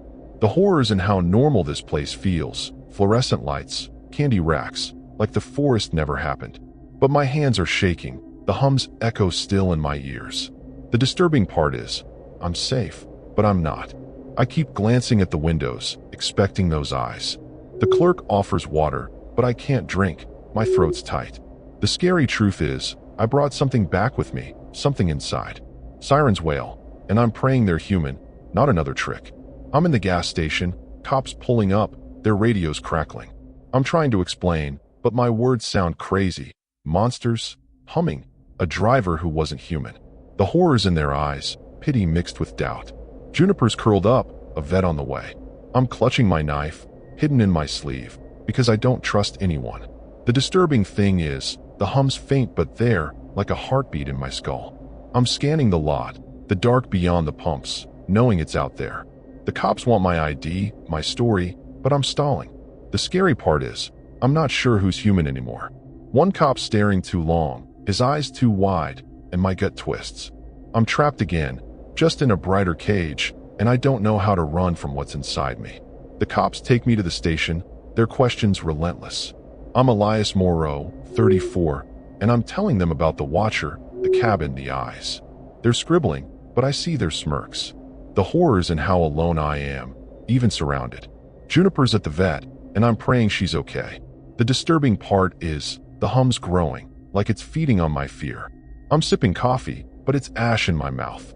A cop, Officer Brandt, seems kind, offering a blanket, but his partner's different, too still, watching me like prey. The scary thing is, I'm starting to doubt myself. Was it real? The cabin, the face, the truck? But the cuts on my hands, the blood on my boots, they're real. I made a mistake, thinking I could outrun it, and now it's here. I'm in a holding room, the clock ticking too loud. The hum's a pulse now, and I'm seeing things, shadows moving in the corners, eyes in the glass. The horrors in my head, burrowing deeper. I'm thinking of Torin, his warning, and I realize he wasn't fighting the Watcher. He was hiding from it. I was the bait, the new blood to appease it. The disturbing truth is, I invited it in, burning that figure, challenging the woods. The scary part is, I'm not crazy, but I'm breaking. Brandt checks on me, but his voice sounds wrong, layered, like the hum. I'm gripping the table, fighting to stay me. Juniper's my anchor, but she's not here. I'm begging to see her, but they say later. I know there won't be a later. They let me call my sister in Lansing, but the line's static, the hum drowning her voice. I'm crying, telling her I'm sorry, but it's not her. It's the Watcher, mimicking her. The horror's cruel, twisting my last hope. I slam the phone down, and the room feels smaller, the air thick. The disturbing thing is, I'm losing time. Minutes skip, hours blur. Brandt's back, saying they checked the cabin. It's empty, no scratches, no blood. The scary part is, they're lying, or it's hiding the truth. I'm screaming, demanding they find Torin, but they say no one's lived there for years. My mistake was trusting anyone, thinking I could escape. The hum's laughing now, and I'm not sure what's real anymore. I'm alone in the room when the lights flicker. The hum's a roar, and I'm seeing it. The Watcher, in the corner, its face stretched, smiling. The horror's unbearable, its eyes pulling me in. I'm clawing my arms, trying to feel pain, to stay human. The disturbing part is, it's not just here, it's me, part of me now. The scary thing is, I invited it, with every step, every choice. I'm whispering Juniper's name, picturing her fur, her warmth, but it's fading. The Watcher's whispering back, promising peace if I let go. My mistake was fighting, thinking I could win. I'm sobbing, begging for it to stop, but it's too late. The door opens, Brandt's there, but his face is wrong, shifting. I'm trapped, and I know I'm not leaving. They move me to a hospital, psych ward, because I'm unstable. The horrors in the straps, the needles, the white walls. The hum's constant, a lullaby now, and I'm slipping. Juniper's gone. They say she died, her injuries too bad, but I know the truth. The Watcher took her, a final twist of the knife. The disturbing part is, I see her in my dreams, her eyes glowing, part of it now. The scary thing is, I'm next. My mistake was thinking I could live alone, that the woods were mine. The nurses are kind, but their smiles are wrong, their hands too cold. I'm writing this in my head, a warning, but no one will read it. The Watcher's winning, and I'm fading, my name just a sounded hums. I'm staring at the ceiling, the hum a song I know by heart. The horror's quiet now, because it doesn't need to fight. I'm its home, its voice. The disturbing thing is, I'm calm, accepting it. The scary part is, I'm not me anymore. I see Brant sometimes, or something wearing his face, checking my chart. My mistake was running, when I should have faced it. The woods weren't the trap, I was. I'm thinking of Marquette, the cabin, the bones, and I know it's spreading, finding new blood. The tragedy is, I'm the first, not the last. The watcher's whispering names, places, and I'm nodding, agreeing. I'm Elias, but not for long. The hum's my heartbeat, and I'm ready to go home. They find me one morning, eyes open, no pulse. The horror's in the report, heart failure, they say, but the nurses whisper. My body's cold, but my face is smiling, like I saw something they can't. The disturbing part is, they're right. The watcher's gone, for now, but it's not done. The scary thing is, it's in Marquette, waiting, humming softly. My mistake was thinking I could hide. The tragedy is, I took it with me, to the hospital, to the town. The cops closed the case, the cabin's torn down, but the woods remember. The watcher's patient, picking new names, new homes. I'm gone, but I hear it, faint, in the dark. It's singing my name, and I'm answering, forever. I'm not Elias anymore, just a hum, a shadow in the trees. The horror's alive, moving, finding you. The disturbing thing is, you won't see it coming. The scary part is, it's already there. In your quiet, you're alone. My mistake was living off-grid, thinking I was free. The tragedy is, I'm not the only one. Marquette's just the start, the watcher's playground. You'll feel it, late at night, a hum in your bones. Don't run, it's faster. Don't fight, it's stronger. The woods are its church, and you're the offering. I'm sorry, but I'm not here. I'm the hum, the eyes, the smile you'll never unsee. The watcher's waiting, and it knows your name. They bury me in Lansing, a small service, my sister crying. The horror's in her eyes. She feels it, the hum, but she doesn't know. The disturbing part is, she's next. The scary thing is, it's not just her. The watcher's everywhere, in every lonely place, every quiet heart. My mistake was thinking I could outrun a god. The tragedy is, you'll try too. The woods are calling, the hum's soft, and you'll answer, like I did. I'm gone, but I'm watching part of it now. Marquette's a memory, but the watcher's eternal. You'll see me, in the dark, in the hum, in the eyes that never blink. I'm sorry, but it's too late. The horror's here, and it's home.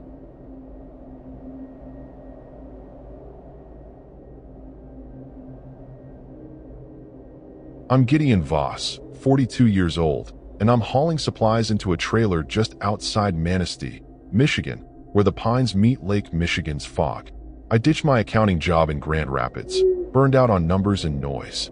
Now it's just me and my ferret, Tinker, who's sniffing the floorboards. The trailer's old, with a propane heater and no grid hookup. I've got a wind turbine, jerry cans of water, and enough oats to outlast a siege. Town's a half-hour bike ride, and I'm craving the solitude. But the fog's thick, like it's hiding something, and Tinker's acting twitchy, staring at the windows. The horror's subtle, a prickle on my neck. I laugh it off, big guy spooked by mist. Still, the woods feel wrong, like they're holding a grudge. Night one's heavy, the fog muffling everything. I'm fiddling with the heater, Tinker curled in his cage, when the silence gets mean, like it's daring me to move. The lake's out there, invisible, but I hear waves, too rhythmic, like breathing. The scary thing is, I feel eyes on me, through the fog, through the walls. I'm no coward, but I check the locks twice, my hands sweaty. Manistee's got tales, old lumberjack stories about things in the lake, things that don't drown. I'm not into myths, but the fog's got a pulse. I sleep with a wrench by the bed, telling myself it's just nerves. The disturbing part is, Tinker's not sleeping. He's clawing his cage, like he knows something I don't.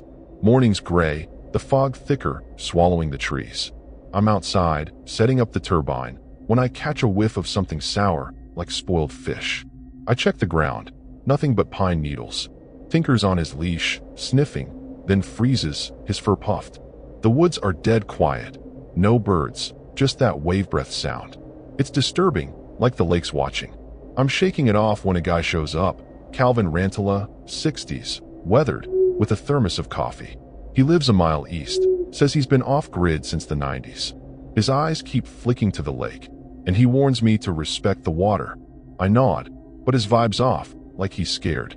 He leaves fast, and I'm left uneasy, the horror creeping closer. Calvin's warning sticks, like a burr in my brain. I'm chopping wood, the axe biting clean, when I notice the fog's moving, swirling, like it's alive. The horror's in how it feels personal, like it's studying me. Tinker's no help, chewing his leash, but his eyes are on the lake. I'm laughing, trying to stay cool, but that sour smell's back, stronger, making my eyes water. I tell myself it's algae, but it's too sharp, too alive.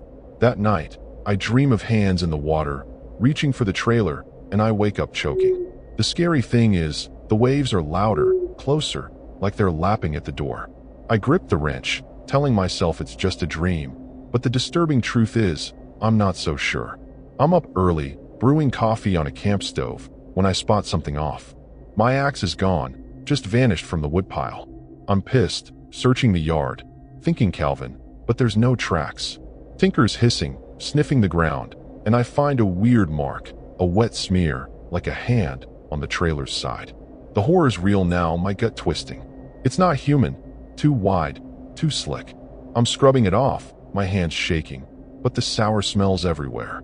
The fog's so thick I can't see the trees, and the waves are relentless, like a heartbeat. I'm starting to think off-grid was a bad call. The scary thing is, I'm alone, and something's already found me. Midweek, I'm fishing by the lake, the fog cold and clingy. Tinker's tethered, twitching at shadows. I'm pulling in a line when he bolts, yanking the leash, hissing at the water. Nothing's there, just ripples, but they're wrong, moving against the wind. The disturbing part is, the water's cloudy, like blood swirling in it. My heart's racing, the horror sinking in. I pack up fast, dragging Tinker back.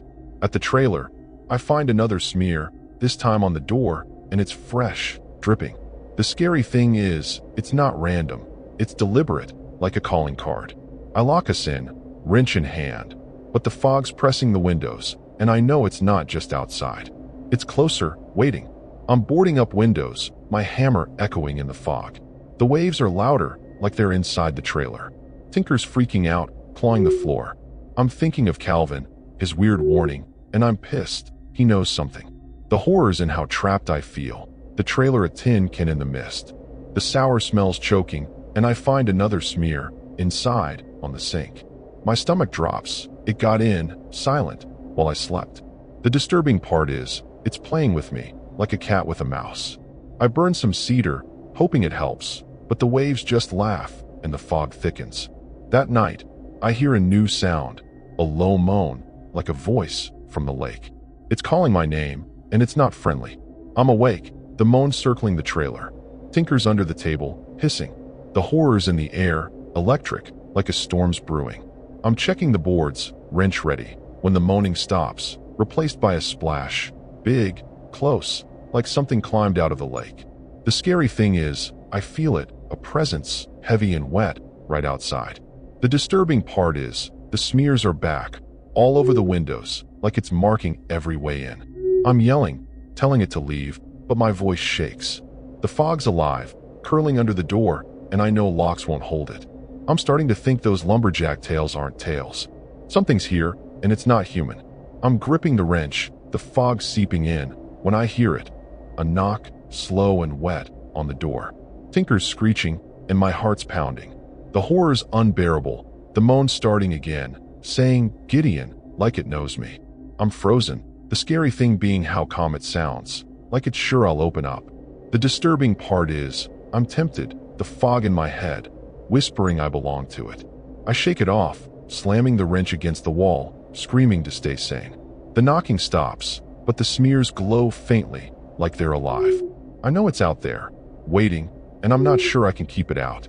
The waves are louder, and I'm realizing the lake's not empty. It's awake, and it wants me. The knocking's gone, but I'm not fooled. Dawn's foggy, and I'm checking the door. Wet gouges, like something clawed it, dripping with that sour fish stink. Tinker's hissing, hiding in his cage. The horror's thick, my hands shaking as I nail planks over the door. Those smears on the windows glow faintly, like they're mocking me. I'm thinking of biking to town, but the fog's a wall, and I'm broke. This trailer's all I've got. The scary thing is, I know it's not just vandals. The disturbing part is, it got inside, left those marks. I decide to find Calvin, make him talk. I grab the wrench, leash Tinker, and head out. The waves pounding like a threat. The fog's alive, and I feel it watching. The path to Calvin's is a swamp, fog curling like fingers. Tinker's tense, sniffing the ground. The waves are louder, too close, and that sour smell's choking me. I find a clearing, and my gut twists. Rocks arranged in a spiral, wet with slime, like something crawled over them. It's disturbing, like a shrine from a nightmare. The horror's in how fresh it is, the slime's still dripping. I see tracks, wide, webbed, dragging toward Calvin's. The scary thing is, they're not human. I'm torn, turn back, or keep going. Tinker's freaking out, and I'm gripping the wrench, my heart pounding. I push on, needing answers, but the fog's tightening, like it's hurting me. I know I'm walking into something bad. Calvin's cabin is dark, his truck missing. I bang on the door, yelling, but it's silent, just the waves crashing. The hum's back, low, vibrating in my chest. I try the door. It's open, swinging into chaos. Furniture smashed, a knife stuck in the wall. The horror hits, blood, a trail leading out back. The disturbing part is, it's fresh, glistening. I find a notebook, pages scrawled with Voss, and it comes from the lake. My name. My blood freezes. The scary thing is, Calvin knew it was coming for me. I'm stuffing the notebook in my jacket when I hear a splash, close, like something heavy hit the water. I spin, wrench raised, but it's just fog. Still, I'm not alone. I feel it. I'm bolting from Calvin's, Tinker squirming on his leash. The fog's a cage, the path gone, trees looming. The hum's in my skull, whispering, "Gideon, come back." The horror's in how it knows me, like it's personal. I'm running, tripping on slime-covered rocks, when I find my bike. Chain snapped, frame twisted. Something did this. The disturbing part is, I'm stranded, no way out. I'm cursing myself for thinking I could hack off-grid life. The scary thing is, I'm not sure I'll make it to noon. I decide to head back to the trailer, board it up, and pray for daylight. But the tracks are everywhere, circling, leading me home like a noose. Back at the trailer, the turbine's dead, blades still in the fog. The sour smells so bad I'm gagging, and Tinker's hissing, sniffing the floor. I'm rationing water, my hands shaky as I reinforce the windows. The horror's in how fast this is spiraling. I want it quiet, but I'm trapped. The hum's constant, and I'm hearing voices in it, chanting my name. I'm thinking of those lumberjack tales, things in Lake Michigan, lake walkers that claim trespassers. I'm not buying it, but the scary thing is, it fits. The disturbing part is, I'm the trespasser. I burn cedar like my grandpa taught me, but it's useless. The waves are louder, and I know something's coming. I'm setting traps, wire and cans around the trailer, when I find something that stops me cold. My notebook, the one I keep inside, is outside, open to a page with a wet smear, like a claw mark, still dripping. The horror's suffocating. I didn't leave it there. Tinker's yowling, and I'm tearing through the trailer, checking every inch. Nothing's here, but the smear's real, the slime burning my fingers. The disturbing part is, it's inside my home, my last safe spot. I'm screaming, burning the notebook in the heater, but the hum laughs, louder, mocking me. The scary thing is, it's not just outside, it's in here, with me. I'm clutching the wrench, telling Tinker we'll survive, but I'm lying. Night's falling, and I'm barricaded in, Tinker under the bed. The hum's a roar, shaking the trailer, and the chants are clearer, saying Voss, come out. The horror's in how it feels like family, like it owns me. I'm reading Calvin's notebook, my hands trembling. He wrote about the lake walkers, how they're not spirits but something older, tied to the water. They don't kill, they claim you, mind and body. The scary thing is, I've been fishing, drinking the water, living here. The disturbing part is, Calvin said they mark you first. I'm cursing him for not telling me. The traps rattle, cans clanging, and I know it's here. I'm praying it's human, something I can bash, but I know it's not. I'm gripping the wrench when the splashing starts again, not just the lake. Every wall, like the trailer's underwater. The horror's unbearable, the fog seeping through cracks, cold and wet. Tinker's screeching, and I'm yelling, trying to drown out the hum. The disturbing part is, the windows are fogging, smears appearing, like hands pressing from outside. I'm thinking of running, but the lake's out there, waiting. The scary thing is, I'm trapped, and it knows it. I grab Calvin's notebook, looking for anything. A trick, a prayer, but it's just warnings. The splashing stops, and the silence is worse. I hear breathing, wet and deep, right outside the door.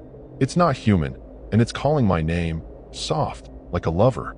I'm frozen, the breathing louder, the hum pulsing in my chest. The door's shaking, not from knocks but something pushing, slow and sure. Tinker's claws are out, his eyes glowing in the dark. The horror's in the waiting, knowing it could break in but doesn't. The disturbing part is, I'm hearing my sister's voice in the hum, saying, "Gideon, let it in." She's been gone 10 years, but it's her, warm and real. The scary thing is, I want to listen, to open the door and end this. I'm fighting it, slamming the wrench against the floor, screaming to stay me.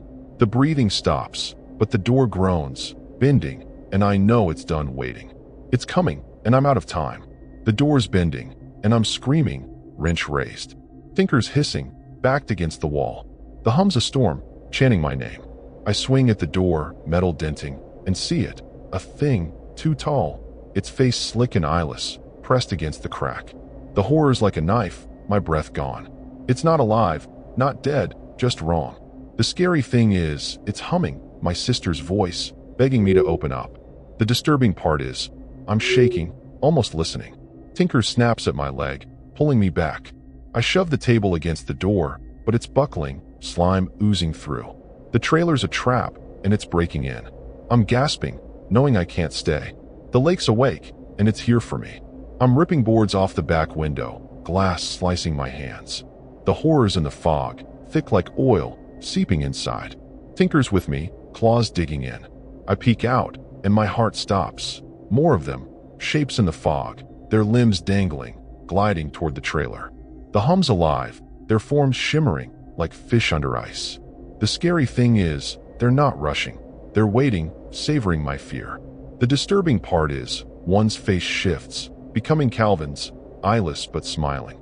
I'm whispering to Tinker, promising we'll make it, but I'm lying. Calvin's notebook said the lake walkers claim you, not kill. I'm not letting them have me. I climb out, Tinker in my jacket, and run, the hum swallowing me. I'm sprinting through the fog, branches snapping underfoot. The hum's in my skull, showing me Grand Rapids, my old desk, like a cruel joke. The horror's in how it pulls, like hooks in my mind. Tinker's squirming, his weight grounding me. The shapes are everywhere, gliding, their faces flickering. My sister, Calvin, me.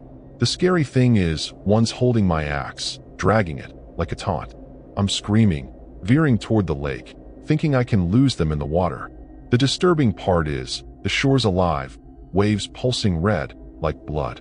I'm gagging, splashing in, but they don't stop. They're in the lake, rising, their hum a scream. I'm not escaping. I'm being hunted. I'm knee-deep in the lake, the water burning cold. The horror's in the waves, grabbing like hands. I trip, falling, and see it, Calvin, or what's left, floating, his face half gone, smiling. The scary thing is, he's moving, reaching for me, his hum my name. The disturbing part is, his fingers brush my leg, and I feel it. A pull, like my soul's slipping. I'm screaming, kicking free, Tinker yowling. The shapes are closer, their forms solidifying, tall, slick, eyeless, but they see me. I'm scrambling to shore, clutching Tinker, but the fog's thicker, the path gone. The notebook's in my pocket, heavy, and I know Calvin wasn't warning me. He was bait. The lake's their home, and I'm the guest. I'm stumbling through the fog, Tinker's claws drawing blood. The hum's twisting my thoughts, offering peace if I stop. The horror's tempting. I'm exhausted, soaked, alone. The scary thing is, the shapes are singing, voices layering, my sister, my mommy.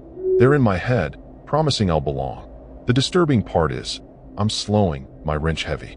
I picture Tinker's twitchy nose, his squeaks, and push on. I find a shed, old and rotting, near the shore. I dive in, barring the door, praying it holds. The hum quiets, but the shapes are outside, their shadows slithering through cracks. I'm hiding, but I know they're waiting, and something's already inside me. I'm crouched in the shed, Tinker trembling in my jacket.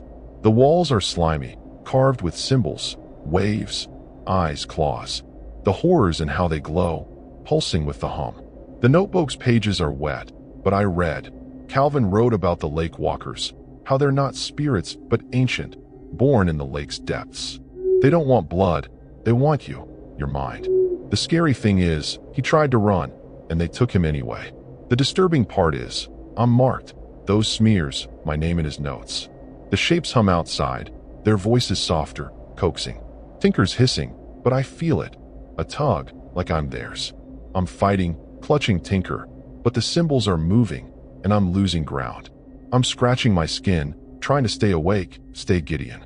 The horrors in the shed, the symbols crawling like worms. Tinker's biting my hand, his eyes too bright, like theirs.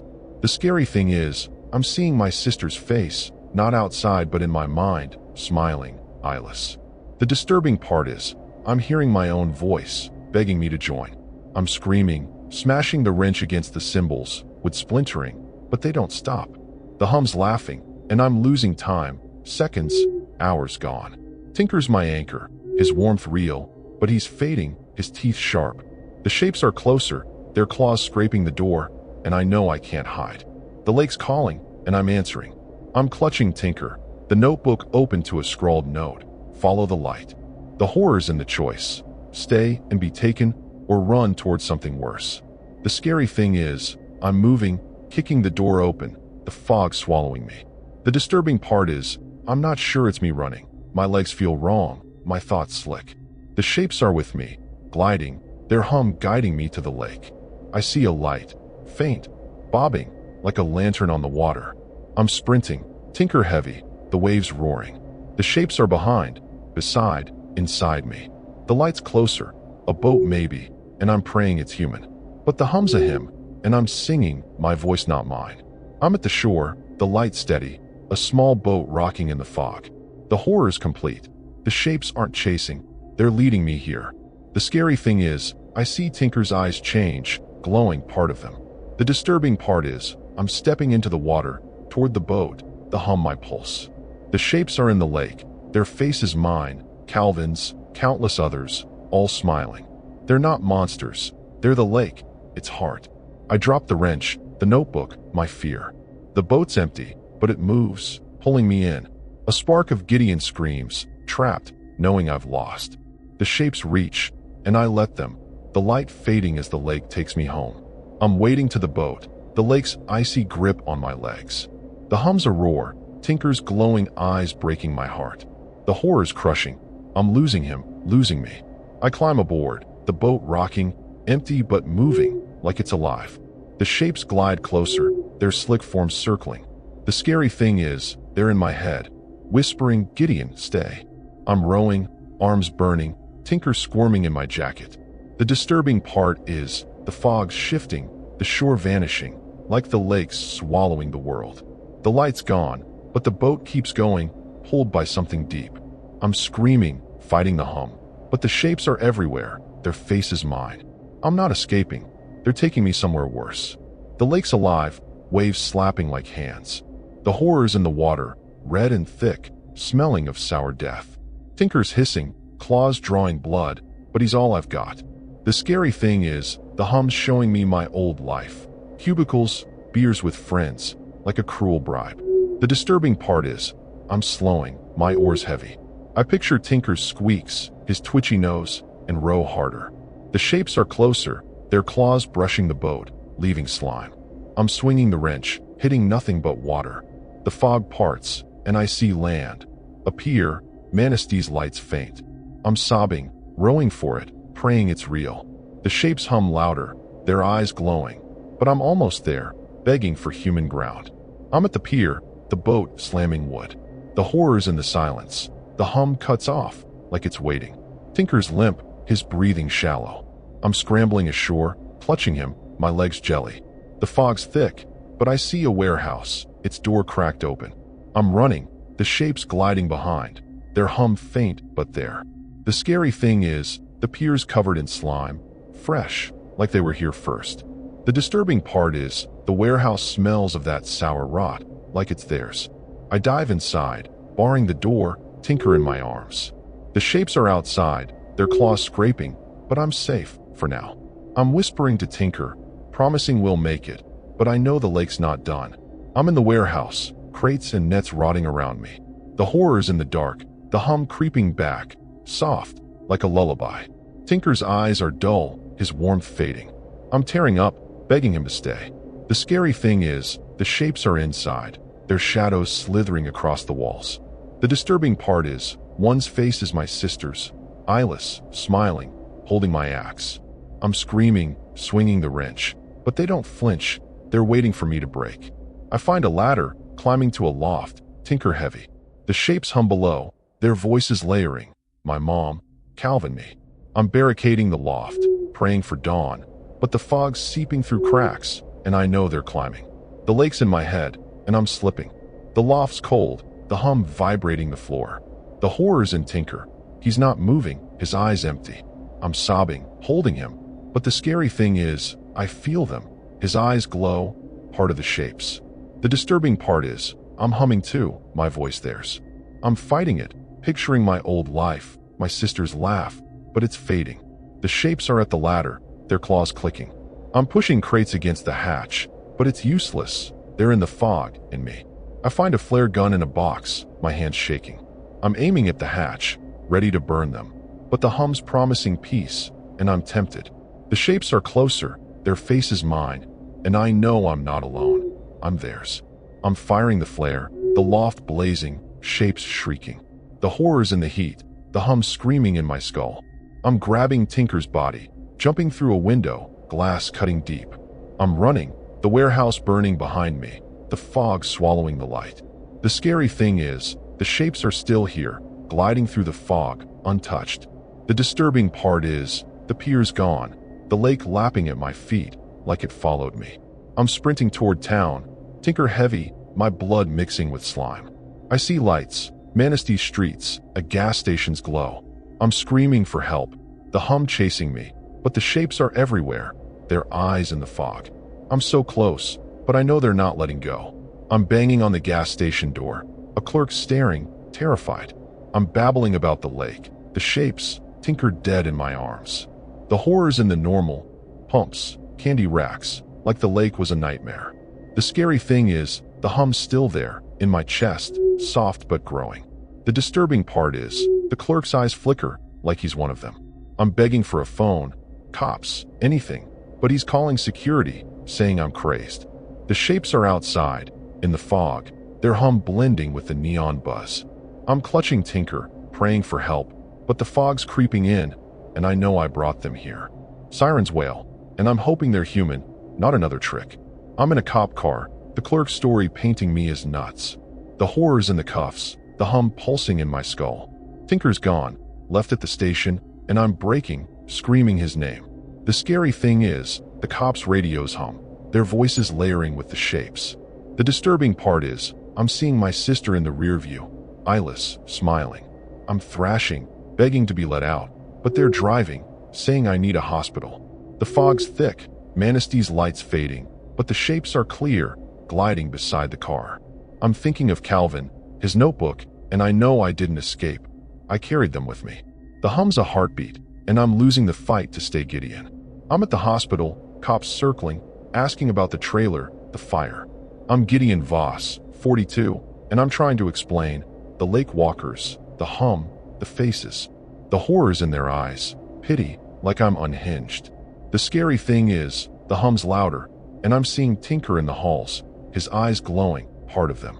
The disturbing part is, the cops say they found Calvin's body, but no trailer, no slime. I'm yelling, saying it's real, but they're writing hallucinations. A nurse, calm but wrong, offers a sedative, and I'm fighting, knowing sleep means surrender. The shapes are in the room, humming my name, and I'm slipping. The lakes pull stronger than me. I'm not safe. I'm their bridge to Manistee. I'm strapped to a hospital bed, the hum a soft song. The horror's quiet now, because I'm theirs. The scary thing is, I'm peaceful, my fight gone. The disturbing part is, I see them, my sister, Calvin, Tinker, smiling in the shadows, welcoming me. My mistake was thinking I could live by the lake, that it was just water. The lake walkers don't take. They merge, making you theirs. I'm humming their tune, my thoughts dissolving. The nurse's face shifts, her eyes glowing, and I'm nodding, joining. The tragedy is, I'm not alone. Manistee's humming, the town theirs. I'm writing this in my head, a plea, but it's pointless. The shadows are home, and I'm part of them. The hospital's alive, the walls humming, and I'm fading, my name just a wave. They find me at midnight, no pulse, eyes wide. The horrors in the report, heart failure, but the nurses whisper about my smile, like I found peace. The scary thing is, I did. The disturbing part is, they're spreading, the hum in the hospital's lights, the town's veins. My mistake was settling by the lake, thinking I was free. The tragedy is, I brought them to Manistee, to the gas station, the cops. They're in the kids biking, the fishermen, humming my song. The lake's theirs, but now the town is too. I'm gone, but I'm here, in the fog, the eyes, the hum. The lake walkers are patient, and they know your name. I'm not Gideon anymore, just a hum, a ripple in the lake. The horror's alive, flowing, finding you. The scary thing is, you won't see it until it's too late. The disturbing part is, it's already there. In your quiet, you're alone. My mistake was thinking I could hide. The tragedy is, you'll try to. Manistee's a trap now, the hum in every street. You'll feel it, in the fog, a tug in your chest. Don't run, they're deeper. Don't fight, they're you. The lake's their heart, and you're the pulse. I'm sorry, but I'm not here. I'm the hum, the eyes, the smile you'll never shake. The lake walkers are waiting, and they're home. They bury me in Grand Rapids, my co-workers mourning, clueless. The horror's in their eyes, they feel it, the hum, but don't know why. The scary thing is, it's not just them. The disturbing part is, the lake walkers are everywhere, in every shore, every lonely soul. My mistake was thinking I could outrun them. The tragedy is, you'll think so too. The hum's soft, calling, and you'll answer, like I did. I'm gone, but I'm watching part of them. Manistee's a memory, but they're eternal. You'll see me, in the fog, in the hum, in the eyes that never close. I'm sorry, but it's too late. The horror's here, and it's you. The town keeps going, but it's colder, quieter. The horror's in the news, missing boats, strange lights on the lake. The scary thing is, no one links it to me. The disturbing part is, they're humming, all of them, without knowing. My mistake was living off-grid, thinking I was alone. The tragedy is, I wasn't. The lake walkers are in the bars, the schools, the churches, their hum a secret. I'm in the waves, the fog, the eyes watching from the shore. You'll feel it, walking by water, a hum in your bones. Don't listen, it's not yours. I'm sorry, but I'm gone. The shadows are here, and they're growing. I'm in the hum, the lake walker's voice, singing forever. The horrors and how it feels like home. The scary thing is, you'll join me, one night, one fog. The disturbing part is, you're already humming, soft, unaware. My mistake was building a life where I didn't belong. The tragedy is, you'll build one too. Manistee's theirs, but so's the world, every lake, every quiet place. I'm not Gideon, not anymore. I'm the hum, the shadows, the eyes in your dreams. You'll see me, in the water, in the fog, in the mirror. I'm sorry, but it's done. The lake walkers are here, and they're us. They close my case, call it a breakdown, a sad tale. The horrors and how wrong they are. The scary thing is, the hums in the files, the cops' voices, the town's pulse. The disturbing part is, it's spreading, to Ludington, to Muskegon, to you. My mistake was thinking I could fight. The tragedy is, I didn't. The lake walkers are patient, their hum eternal. You'll hear it, by the water, a song you know but can't place. Don't sing, it's not yours. I'm in the shadows, the eyes, the waves under the surface. You'll feel me, in the quiet, in the hum, in the hands reaching up. I'm sorry, but you're next. I'm the hum, the lake walker's heart, beating in the deep. The horrors and how it feels right. The scary thing is, it's in you waiting. The disturbing part is, you'll smile when it takes you, like I did. My mistake was thinking I was free. The tragedy is, no one is. Manistee's a graveyard, but the world's their lake. You'll see them, in the fog, in the quiet, in the hum that never stops.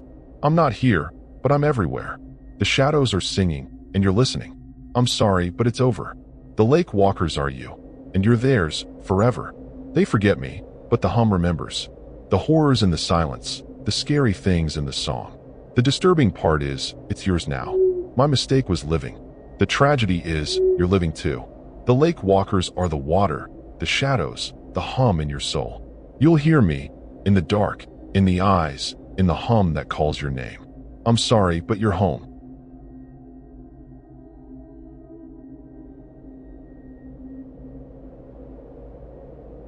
I'm Nora Kivala, 29 years old, and I'm hauling crates into a shack near Ontonagon, Michigan, tucked against the Porcupine Mountains. The air's sharp, smelling of damp earth and pine. I quit my barista gig in Ann Arbor, craving a life unplugged after years of noise. My only pal's my cat, Sable, who's prowling the porch. The shack's rough, log walls, no power, a hand pump for water. I've got a propane stove, batteries, and enough rice to last a winter. The nearest town's a 20-minute drive, and I love the quiet. But the woods feel heavy, like they're sizing me up.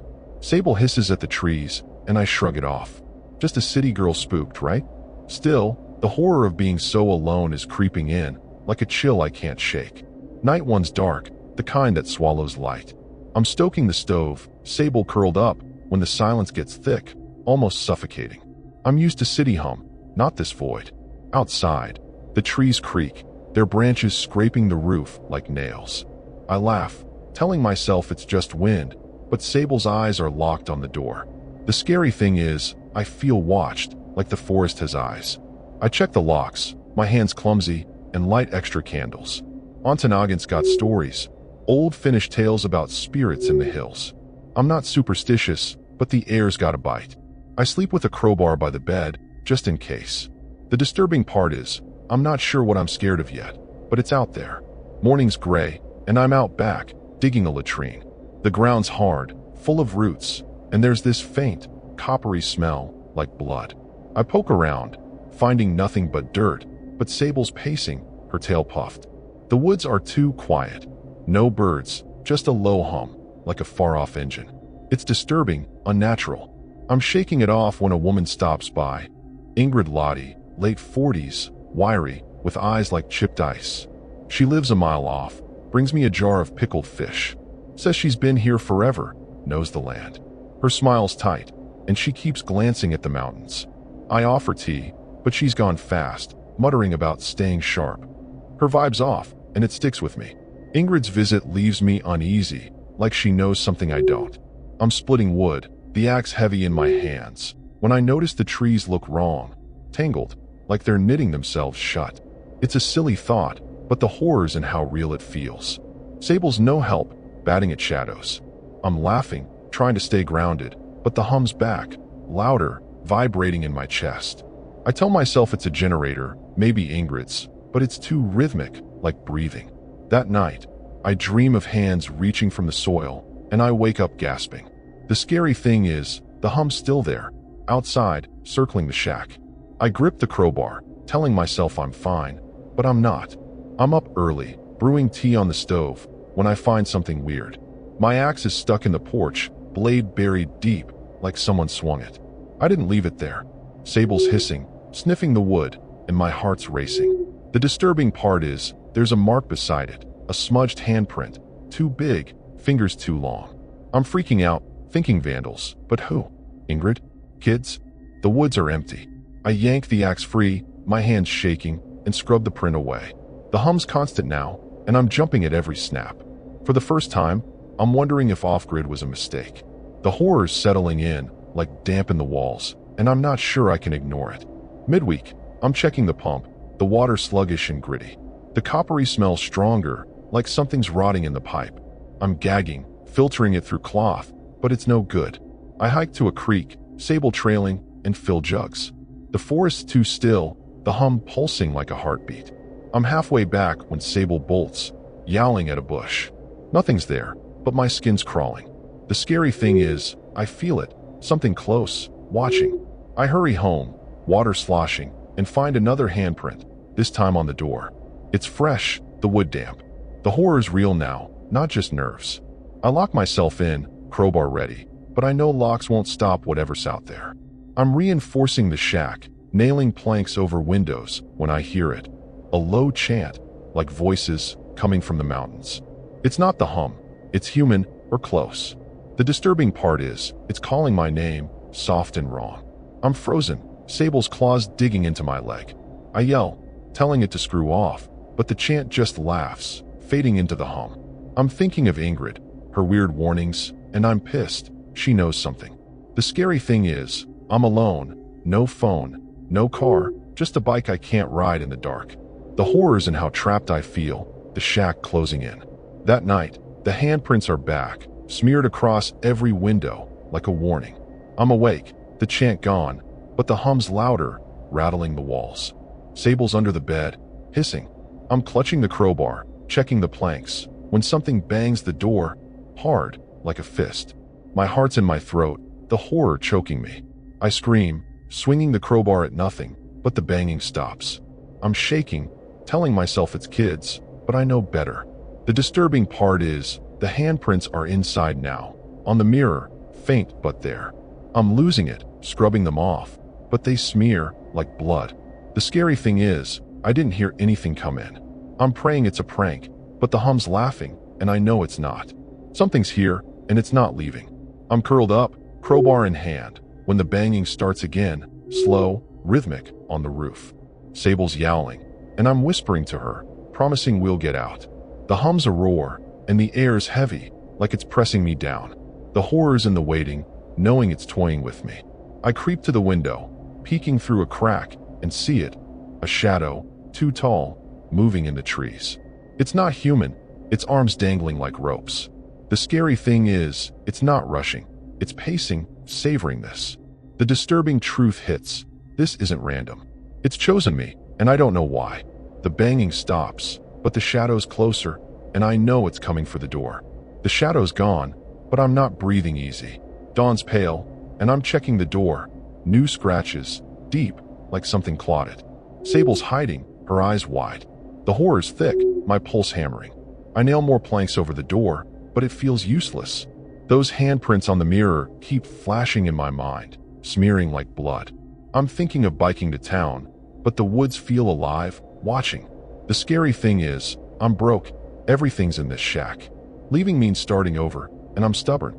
Still, the disturbing truth is, something's after me.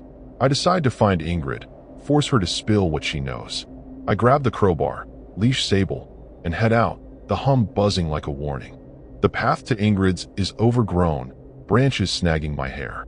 Sable's tense, hissing at shadows. The hum's louder, pulsing in my teeth, and that coppery smell's back, choking me. I find a clearing, and my stomach drops, a circle of stones, charred, with ashes that look like bones. It's disturbing, like a ritual sight from some creepy movie. The horrors and how fresh it is, the ground soft. I'm thinking of turning back when I see tracks, long, dragging, not human. Sable's freaking out, and I'm gripping the crowbar, my heart racing. The scary thing is, the tracks lead toward Ingrid's. I'm torn, go back or keep going. I push on, telling myself I need answers, but I know I'm walking into something bad. Ingrid's shack is quiet, her truck gone. I bang on the door, yelling her name, but it's dead silent. The hum's deafening, and Sable's clawing my leg. I try the door. It's unlocked, creaking open. Inside, it's a mess, papers scattered, a knife stuck in the table. The horror hits. There's blood, just a smear, on the floor. The disturbing part is, it's fresh, like she left in a hurry. I find a journal, pages scribbled with Kivala, and it sees you. My name. My blood runs cold. The scary thing is, Ingrid knew something was coming for me. I'm shaking, stuffing the journal in my bag, when I hear a creak behind me. I spin, crowbar raised, but it's just Sable. Still, I'm not alone, I feel it. I'm bolting from Ingrid's, Sable tucked under my arm. The woods are wrong, the trees leaning in, the path twisting. The hum's in my skull, whispering Nora, like a sick lullaby. The horrors in how it knows me, like it's personal. I'm running, tripping on roots, when I find my bike, tires slashed, frame bent. Someone, or something, did this. The disturbing part is, I'm stranded, no way out. I'm cursing myself for coming here, for thinking I could handle off-grid life. The scary thing is, I'm not sure I'll survive the day. I decide to head back to the shack, fortify it, and wait for dawn. But the tracks are everywhere now, circling, leading me home like a trap. Back at the shack, the pump's dead, just a trickle of gritty sludge. The coppery smells so strong I gag, and Sable's hissing, sniffing the floor. I'm rationing water, my hands shaking as I board up more windows. The horrors and how fast this is spiraling. I moved here for freedom, but I'm caged. The hum's constant, and I'm hearing voices in it, chanting my name. I'm thinking of those Finnish myths, spirits called Metsävaki, forest folk who punish intruders. I'm not buying it, but the scary thing is, it fits. The disturbing part is, I'm the intruder. I burned some sage, like my mom used to, but it's useless. The air's heavy, and I know something's coming. I'm rigging traps, string, and cans across the porch when I find something that stops me cold. My journal, the one I keep inside, is outside, open to a blank page with a handprint, wet and red. The horror's suffocating. I didn't leave it there. Sable's yowling, and I'm tearing through the shack, checking every corner. Nothing's here, but the handprint's real, the blood still warm. The disturbing part is, it's inside my home, my safe place. I'm screaming, smashing the journal into the stove, but the hum laughs, louder, mocking me. The scary thing is, it's not just outside, it's in here, with me. I'm clutching the crowbar, telling Sable we'll make it, but I'm lying. Night's falling, and I'm barricaded in, Sable under the bed. The hum's a roar, shaking the walls, and the chants are clearer, saying, Kivila, come out. The horrors and how personal it feels, like it's been waiting for me. I'm thinking of Ingrid's journal, my name scrawled like a curse. I read it, my hands trembling. She wrote about the Metsävaki, how they claim those who take from the forest. The scary thing is, I've been chopping wood, digging, living here. The disturbing part is, Ingrid said they don't kill, they take you, body and soul. I'm cursing her for not warning me. The traps rattle, cans clanging, and I know it's here. I'm praying it's a person, something I can fight, but I know better. I'm gripping the crowbar when the banging starts again, not just the door, every wall, like a dozen fists. The horror's unbearable, the shack trembling. Sable's screeching, and I'm yelling, trying to drown out the hum. The disturbing part is, the windows are cracking, the planks splintering, like it's tearing the shack apart. I'm thinking of running, but there's nowhere to go. The scary thing is, I'm trapped, and it knows it. I grab Ingrid's journal, looking for anything, a weapon, a prayer, but it's just ramblings. The banging stops, and the silence is worse. I hear breathing, slow and deep, right outside the door. It's not human, and it's calling my name, soft, like a friend. I'm frozen, the breathing louder, the hum pulsing in my chest. The door's rattling, not from bangs, but something pressing, testing. Sable's claws are out, her eyes glowing in the dark. The horror's in the waiting, knowing it could come in, but doesn't. The disturbing part is, I'm hearing my mom's voice in the hum, saying, Nora, let it in. It's not her. She's been gone 5 years, but it's her tone, her warmth. The scary thing is, I want to listen, to open the door and end this. I'm fighting it, slamming the crowbar against the wall, screaming to stay sane. The breathing stops, but the door creaks, splintering, and I know it's not waiting anymore. It's coming, and I'm not ready. The door splinters, and I'm screaming, crowbar raised. Sable's hissing, backed into a corner. The hum's deafening, a chorus of my name. I swing at the door, wood flying, and see it, a figure, too tall, its face a blur of teeth and eyes, pressed against the gap. The horror's paralyzing, my legs jelly. It's not human, not even close. The scary thing is, it's smiling, like it knows me. I slam the crowbar again, but it doesn't flinch, just hums louder, its voice my mom's, begging me to stop. The disturbing part is, I hesitate, my arm shaking. Sable yowls, snapping me out of it. I grab a chair, wedging it against the door, but the planks are cracking, and I know it's coming in. I'm trapped, the shack a coffin, and it's tearing it apart. I'm scrambling to the back window, ripping off boards, glass cutting my hands. The horror's in the air, thick like smoke. Sable's with me, claws digging in. I peek outside, and my heart stops. More figures, shadows with long limbs, circling the shack. The hum's alive, their eyes glowing like coals. The scary thing is, they're not rushing. They're waiting, like they're savoring my panic. I'm whispering to Sable, promising we'll make it. But the disturbing truth is, I'm lying. Ingrid's journal flashes in my mind. Metsävaki don't kill, they take. I'm not letting them have me. I smash the window, climbing out, Sable in my arms. The shadows shift, closing in, and I run, the hum chasing me like a storm. I'm sprinting through the woods, branches whipping my face. The hum's in my skull, chanting Kivala, stay. The horrors and how it pulls at me, like hands in my mind. Sable's heavy, but I won't drop her. The shadows are everywhere, gliding between trees, their forms twisting, sometimes human, sometimes not. The scary thing is, one looks like Ingrid, her face stretched, eyes too big. I scream, veering toward the creek, hoping to lose them. The disturbing part is, the water's red, like blood, bubbling with that coppery smell. I'm gagging, splashing through, but the shadows don't stop. They're hurting me, and I'm realizing too late. This isn't escape. It's a game. I'm stumbling, my lungs burning, when I trip over something soft. It's a body. Ingrid, her throat torn, eyes wide. The horror's a punch, my scream choking off. Her journals clutched in her hand, pages smeared with blood. The scary thing is, she's smiling, like she's at peace. The disturbing part is, her fingers twitch, and I swear she whispers my name. I'm backing away, Sable hissing. When the shadows close in, their hum a roar. I'm swinging the crowbar, hitting nothing but air. They're not attacking. They're watching, waiting for me to break. I'm sobbing, grabbing the journal, and running again. The woods are wrong, trees bending, paths vanishing. I'm not running away. I'm being led. I'm crashing through undergrowth, the journal heavy in my pocket. The hum's twisting my thoughts, showing me an arbor, my old life, like a bribe. The horrors and how tempting it is. I'm so tired. Sable's trembling, her claws drawing blood, but she's all I've got. The scary thing is the shadows are singing now, voices layering. Mom, Ingrid me. They're in my head, promising rest if I stop. The disturbing part is, I'm slowing, my legs heavy. I shake it off, picturing Sable's green eyes, her purr. I find a cave, a gash in the mountains, and dive in, praying it's safe. The hum quiets, but the shadows are outside, their eyes glowing. I'm hiding, but I know they're waiting, and I'm not alone. I'm crouched in the cave, Sable pressed against me. The walls are damp, carved with strange symbols, spirals, eyes, hands. The horrors and how old they are, like this place is theirs.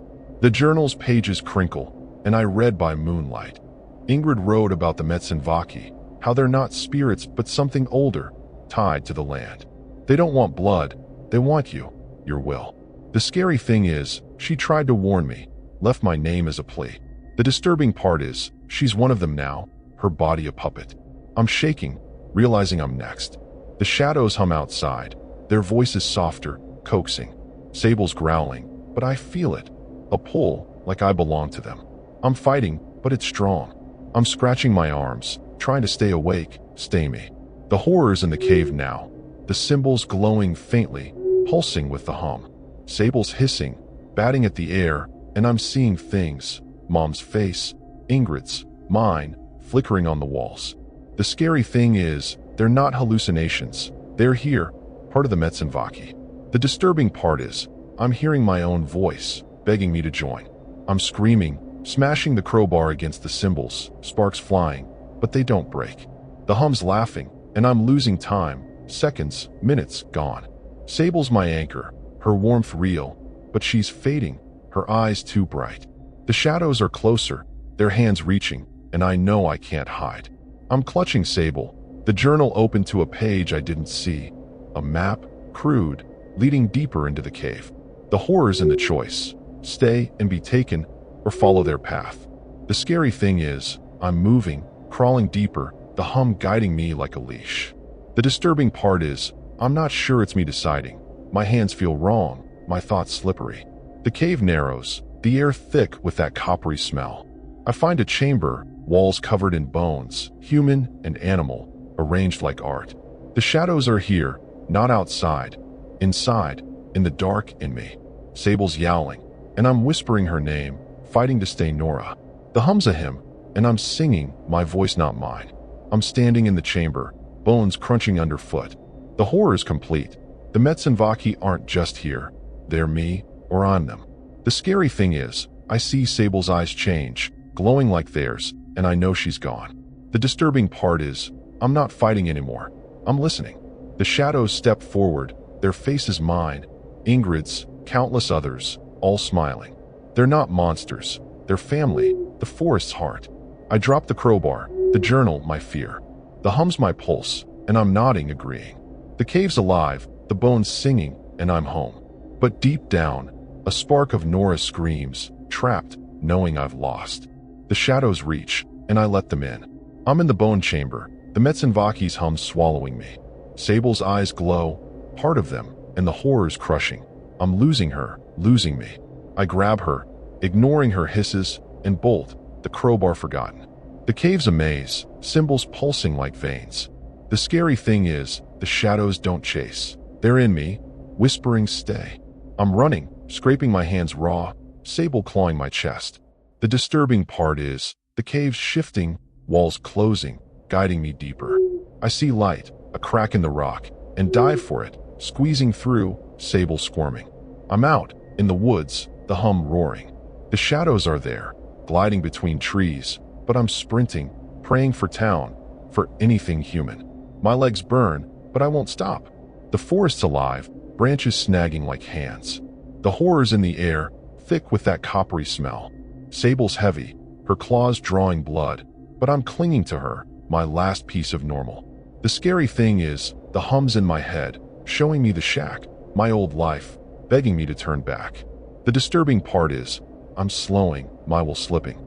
I picture my mom's laugh, my barista apron, anything real, and push on. The shadows are closer, their faces flickering. Ingrid, Sable, me. I'm screaming, tripping over roots, but I see a road, gravel, real. I'm sobbing, running for it, the hum deafening.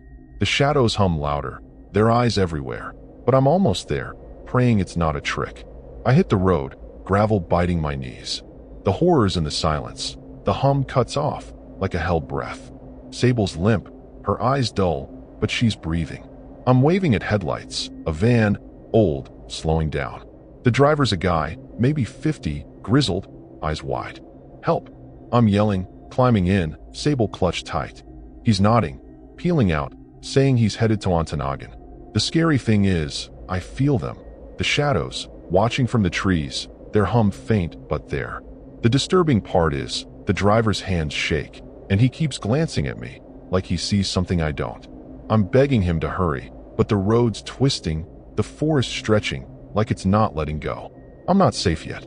The van's rattling, the driver muttering about bad nights. I'm holding Sable, her warmth fading. The horror's in her eyes. They're not hers anymore, glowing faintly. I'm whispering her name, fighting tears. The scary thing is, the hum's back, soft, in the van, like it's riding with us. The disturbing part is, the driver's humming too, low, matching it. I'm frozen, my hand on the door handle, but we're moving too fast. I'm thinking of jumping, but Sable's hurt, and I can't leave her. The shadows are outside, keeping pace, their forms blending with the trees. I'm screaming at the driver to stop, but he just smiles, teeth too sharp. The horror hits. This isn't escape. It's a trap. We're swerving, the van lurching off the road. The driver's face shifts, stretching like the shadows. The horror's suffocating, the hum a scream. I'm kicking the door, Sable yowling, and we crash, glass shattering. I'm crawling out, cuts burning, Sable in my arms. The driver's gone, no body, just blood, too much. The scary thing is, the shadows are here, circling the wreck, their hum laughing. The disturbing part is, I'm running again, toward town, but my legs are lead, my thoughts foggy. Sable's heavy, her breathing shallow. I see lights, on Ontonagon's edge, a diner's neon glow. I'm stumbling, screaming for help, but the hum's in me, pulling me back. I'm so close, but I know they're not done. I'm banging on the diner's door, a waitress staring, horrified. I'm babbling about the woods, the shadows, Sable limp in my arms. The horror's in how normal it looks. Checkered floors, coffee smell, like the forest was a dream. The scary thing is, the hum's still there, faint, in my bones. The disturbing part is, Sable's not moving, her eyes empty. The waitress calls an ambulance, but I'm shaking, scanning the windows for those glowing eyes. The shadows are outside, I know it, waiting. I'm clutching Sable, begging her to wake up, but she's gone. The horror's in the truth. I brought them here, to town, with me. The ambulance wails, and I'm praying it's real, not another lie. I'm in the ambulance, paramedics working on Sable, but I know she's lost. The horror's in their faces, pity, fear, like they see something in me. The hum's quiet, but it's there, watching. The scary thing is, I'm seeing shadows in the corners, flickering in the lights. The disturbing part is, the paramedic's voice sounds like Mom's, soft, wrong. I'm screaming, thrashing, and they strap me down, saying I'm in shock. I'm thinking of Ingrid, her body, her smile, and I know I'm next. The diner's fading, Ontonoggin's lights blurring, but the shadows are clear, following. I'm begging for Sable, for home, but the hum's whispering, promising I'll never leave. The ambulance doors shut, and I'm trapped again. I'm at the hospital, cops circling, asking about the crash, the shack. I'm Nora Kivala, 29, and I'm trying to explain the Metzenvaki, the hum, the faces, the horrors in their eyes, doubt, like I'm crazy. The scary thing is, I'm not sure they're wrong. The disturbing part is, the hum's louder, and I'm seeing Sable in the halls, her eyes glowing, walking with them. The cops say they found Ingrid's body, but no shack, no tracks. I'm screaming, saying it's real, but they're writing delusional. A nurse, kind but cold, gives me a sedative, and I'm fighting it, knowing if I sleep, they'll take me. The shadows are in the room, humming my name, and I'm losing the fight. I'm fading, the hospital sterile but wrong. The horrors in the walls, the hum vibrating the bed. Sable's gone, the vet confirming it, but I see her, part of them, watching me. The scary thing is, I'm alone, but not. They're here, in the nurses, the cops, the air. The disturbing part is, I'm humming too, my voice theirs. I'm thinking of the shack, the bones, and I know I didn't escape. I invited them in, living on their land. The shadows are closer, their hands on me, and I'm too tired to fight. The hospital's a stage, Ontonoggin their new home. I'm Nora, but not for long. The hum's my heartbeat, and I'm ready to go. I'm strapped to the bed, the hum a lullaby. The horror's quiet now, because I'm theirs. The scary thing is, I'm calm, my fight gone. The disturbing part is, I see them, Mom, Ingrid, Sable, smiling in the shadows, welcoming me. My mistake was thinking I could live alone, that the forest was mine. The Metzenvaki don't take, they become you. I'm humming their song, my thoughts slipping. The nurse's face shifts, her eyes glowing, and I'm nodding, agreeing. The tragedy is, I'm not the first. Ontonoggin's theirs now, the town humming softly. I'm writing this in my mind, a warning, but it's useless. The shadows are family, and I'm home. The hospital's alive, the walls singing, and I'm fading, my name just a note. They find me at dawn, pulse gone, eyes open. The horrors in the report, cardiac arrest, but the nurses whisper about my smile, like I saw something beautiful. The scary thing is, I did. The disturbing part is, they're spreading, the hum in the hospital's halls, the town's streets. My mistake was building the shack, thinking I was free. The tragedy is, I brought them to Ontonoggin, to the diner, the cops. They're in the kids playing, the old men fishing, humming my song. The forest theirs, but now the town is too. I'm gone, but I'm here, in the shadows, the eyes, the hum. The Metzenvaki are patient, and they know your name. I'm not Nora anymore, just a hum, a shadow in the mountains. The horror's alive, moving, finding you. The scary thing is, you won't know until it's too late. The disturbing part is, it's already there. In your quiet, you're alone. My mistake was thinking I could hide. The tragedy is, you'll try to. Ontonoggin's a trap now, the hum in every home. You'll feel it, in the dark, a pull in your bones. Don't run, they're faster. Don't fight, they're you. The forest's their heart, and you're the beat. I'm sorry, but I'm not here. I'm the hum, the eyes, the smile you'll never escape. The Metzenvaki are waiting, in their home. They bury me in an arbor, my friends crying, unaware.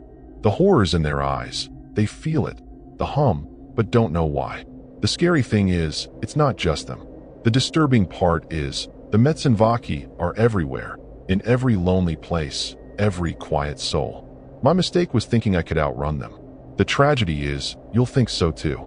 The hum's soft, calling, and you'll answer, like I did. I'm gone, but I'm watching part of them. Ontonoggin's a memory, but they're eternal. You'll see me, in the dark, in the hum, in the eyes that never blink. I'm sorry, but it's too late. The horror's here, and it's you. The town moves on, but it's different, quieter, colder. The horror's in the news, missing hikers, strange lights in the mountains. The scary thing is, no one connects it to me. The disturbing part is, they're humming, all of them, without knowing. My mistake was living off-grid, thinking I was alone. The tragedy is, I wasn't. The Metzenvaki are in the schools, the bars, the churches, their hum a secret. I'm in the wind, the trees, the eyes watching from the dark. You'll feel it, walking alone, a hum in your chest. Don't listen, it's not yours. I'm sorry, but I'm gone. The shadows are here, and they're growing. I'm in the hum, the Metzenvaki's voice, singing forever. The horrors and how peaceful it is, how right. The scary thing is, you'll join me, one day, one night. The disturbing part is, you're already humming, soft, unaware. My mistake was building a home where I didn't belong. The tragedy is, you'll build one too. Ontonagon's theirs, but so's the world, every forest, every quiet place. I'm not Nora, not anymore. I'm the hum, the shadows, the eyes in your dreams. You'll see me, in the mountains, in the dark, in the mirror. I'm sorry, but it's done. The Metzenvaki are here, and they're us. They close my case, call it a breakdown, a sad story. The horrors and how wrong they are. The scary thing is, the hums in the files, the cops' voices, the town's pulse. The disturbing part is, it's spreading, to Marquette, to Lansing, to you. My mistake was thinking I could fight. The tragedy is, I didn't. The Metzenvaki are patient, their hum eternal. You'll hear it, late at night, a song you know but can't place. Don't sing, it's not yours. I'm in the shadows, the eyes, the bones under the earth. You'll feel me, in the quiet, in the hum, in the hands reaching out. I'm sorry, but you're next. I'm the hum, the Metzenvaki's heart, beating in the dark. The horrors and how it feels like home. The scary thing is, it's in you, waiting. The disturbing part is, you'll smile when it takes you, like I did. My mistake was thinking I was free. The tragedy is, no one is. Ontonagon's a graveyard, but the world's their forest. You'll see them, in the trees, in the quiet, in the hum that never stops. I'm not here, but I'm everywhere. The shadows are singing, and you're listening. I'm sorry, but it's over. The Metzenvaki are you, and you're theirs, forever. They forget me, but the hum remembers. The horrors in the silence, the scary things in the song. The disturbing part is, it's yours now. My mistake was living. The tragedy is, you're living too. The Metzenvaki are the forest, the shadows, the hum in your soul. You'll hear me, in the dark, in the eyes, in the hum that calls your name. I'm sorry, but you're home.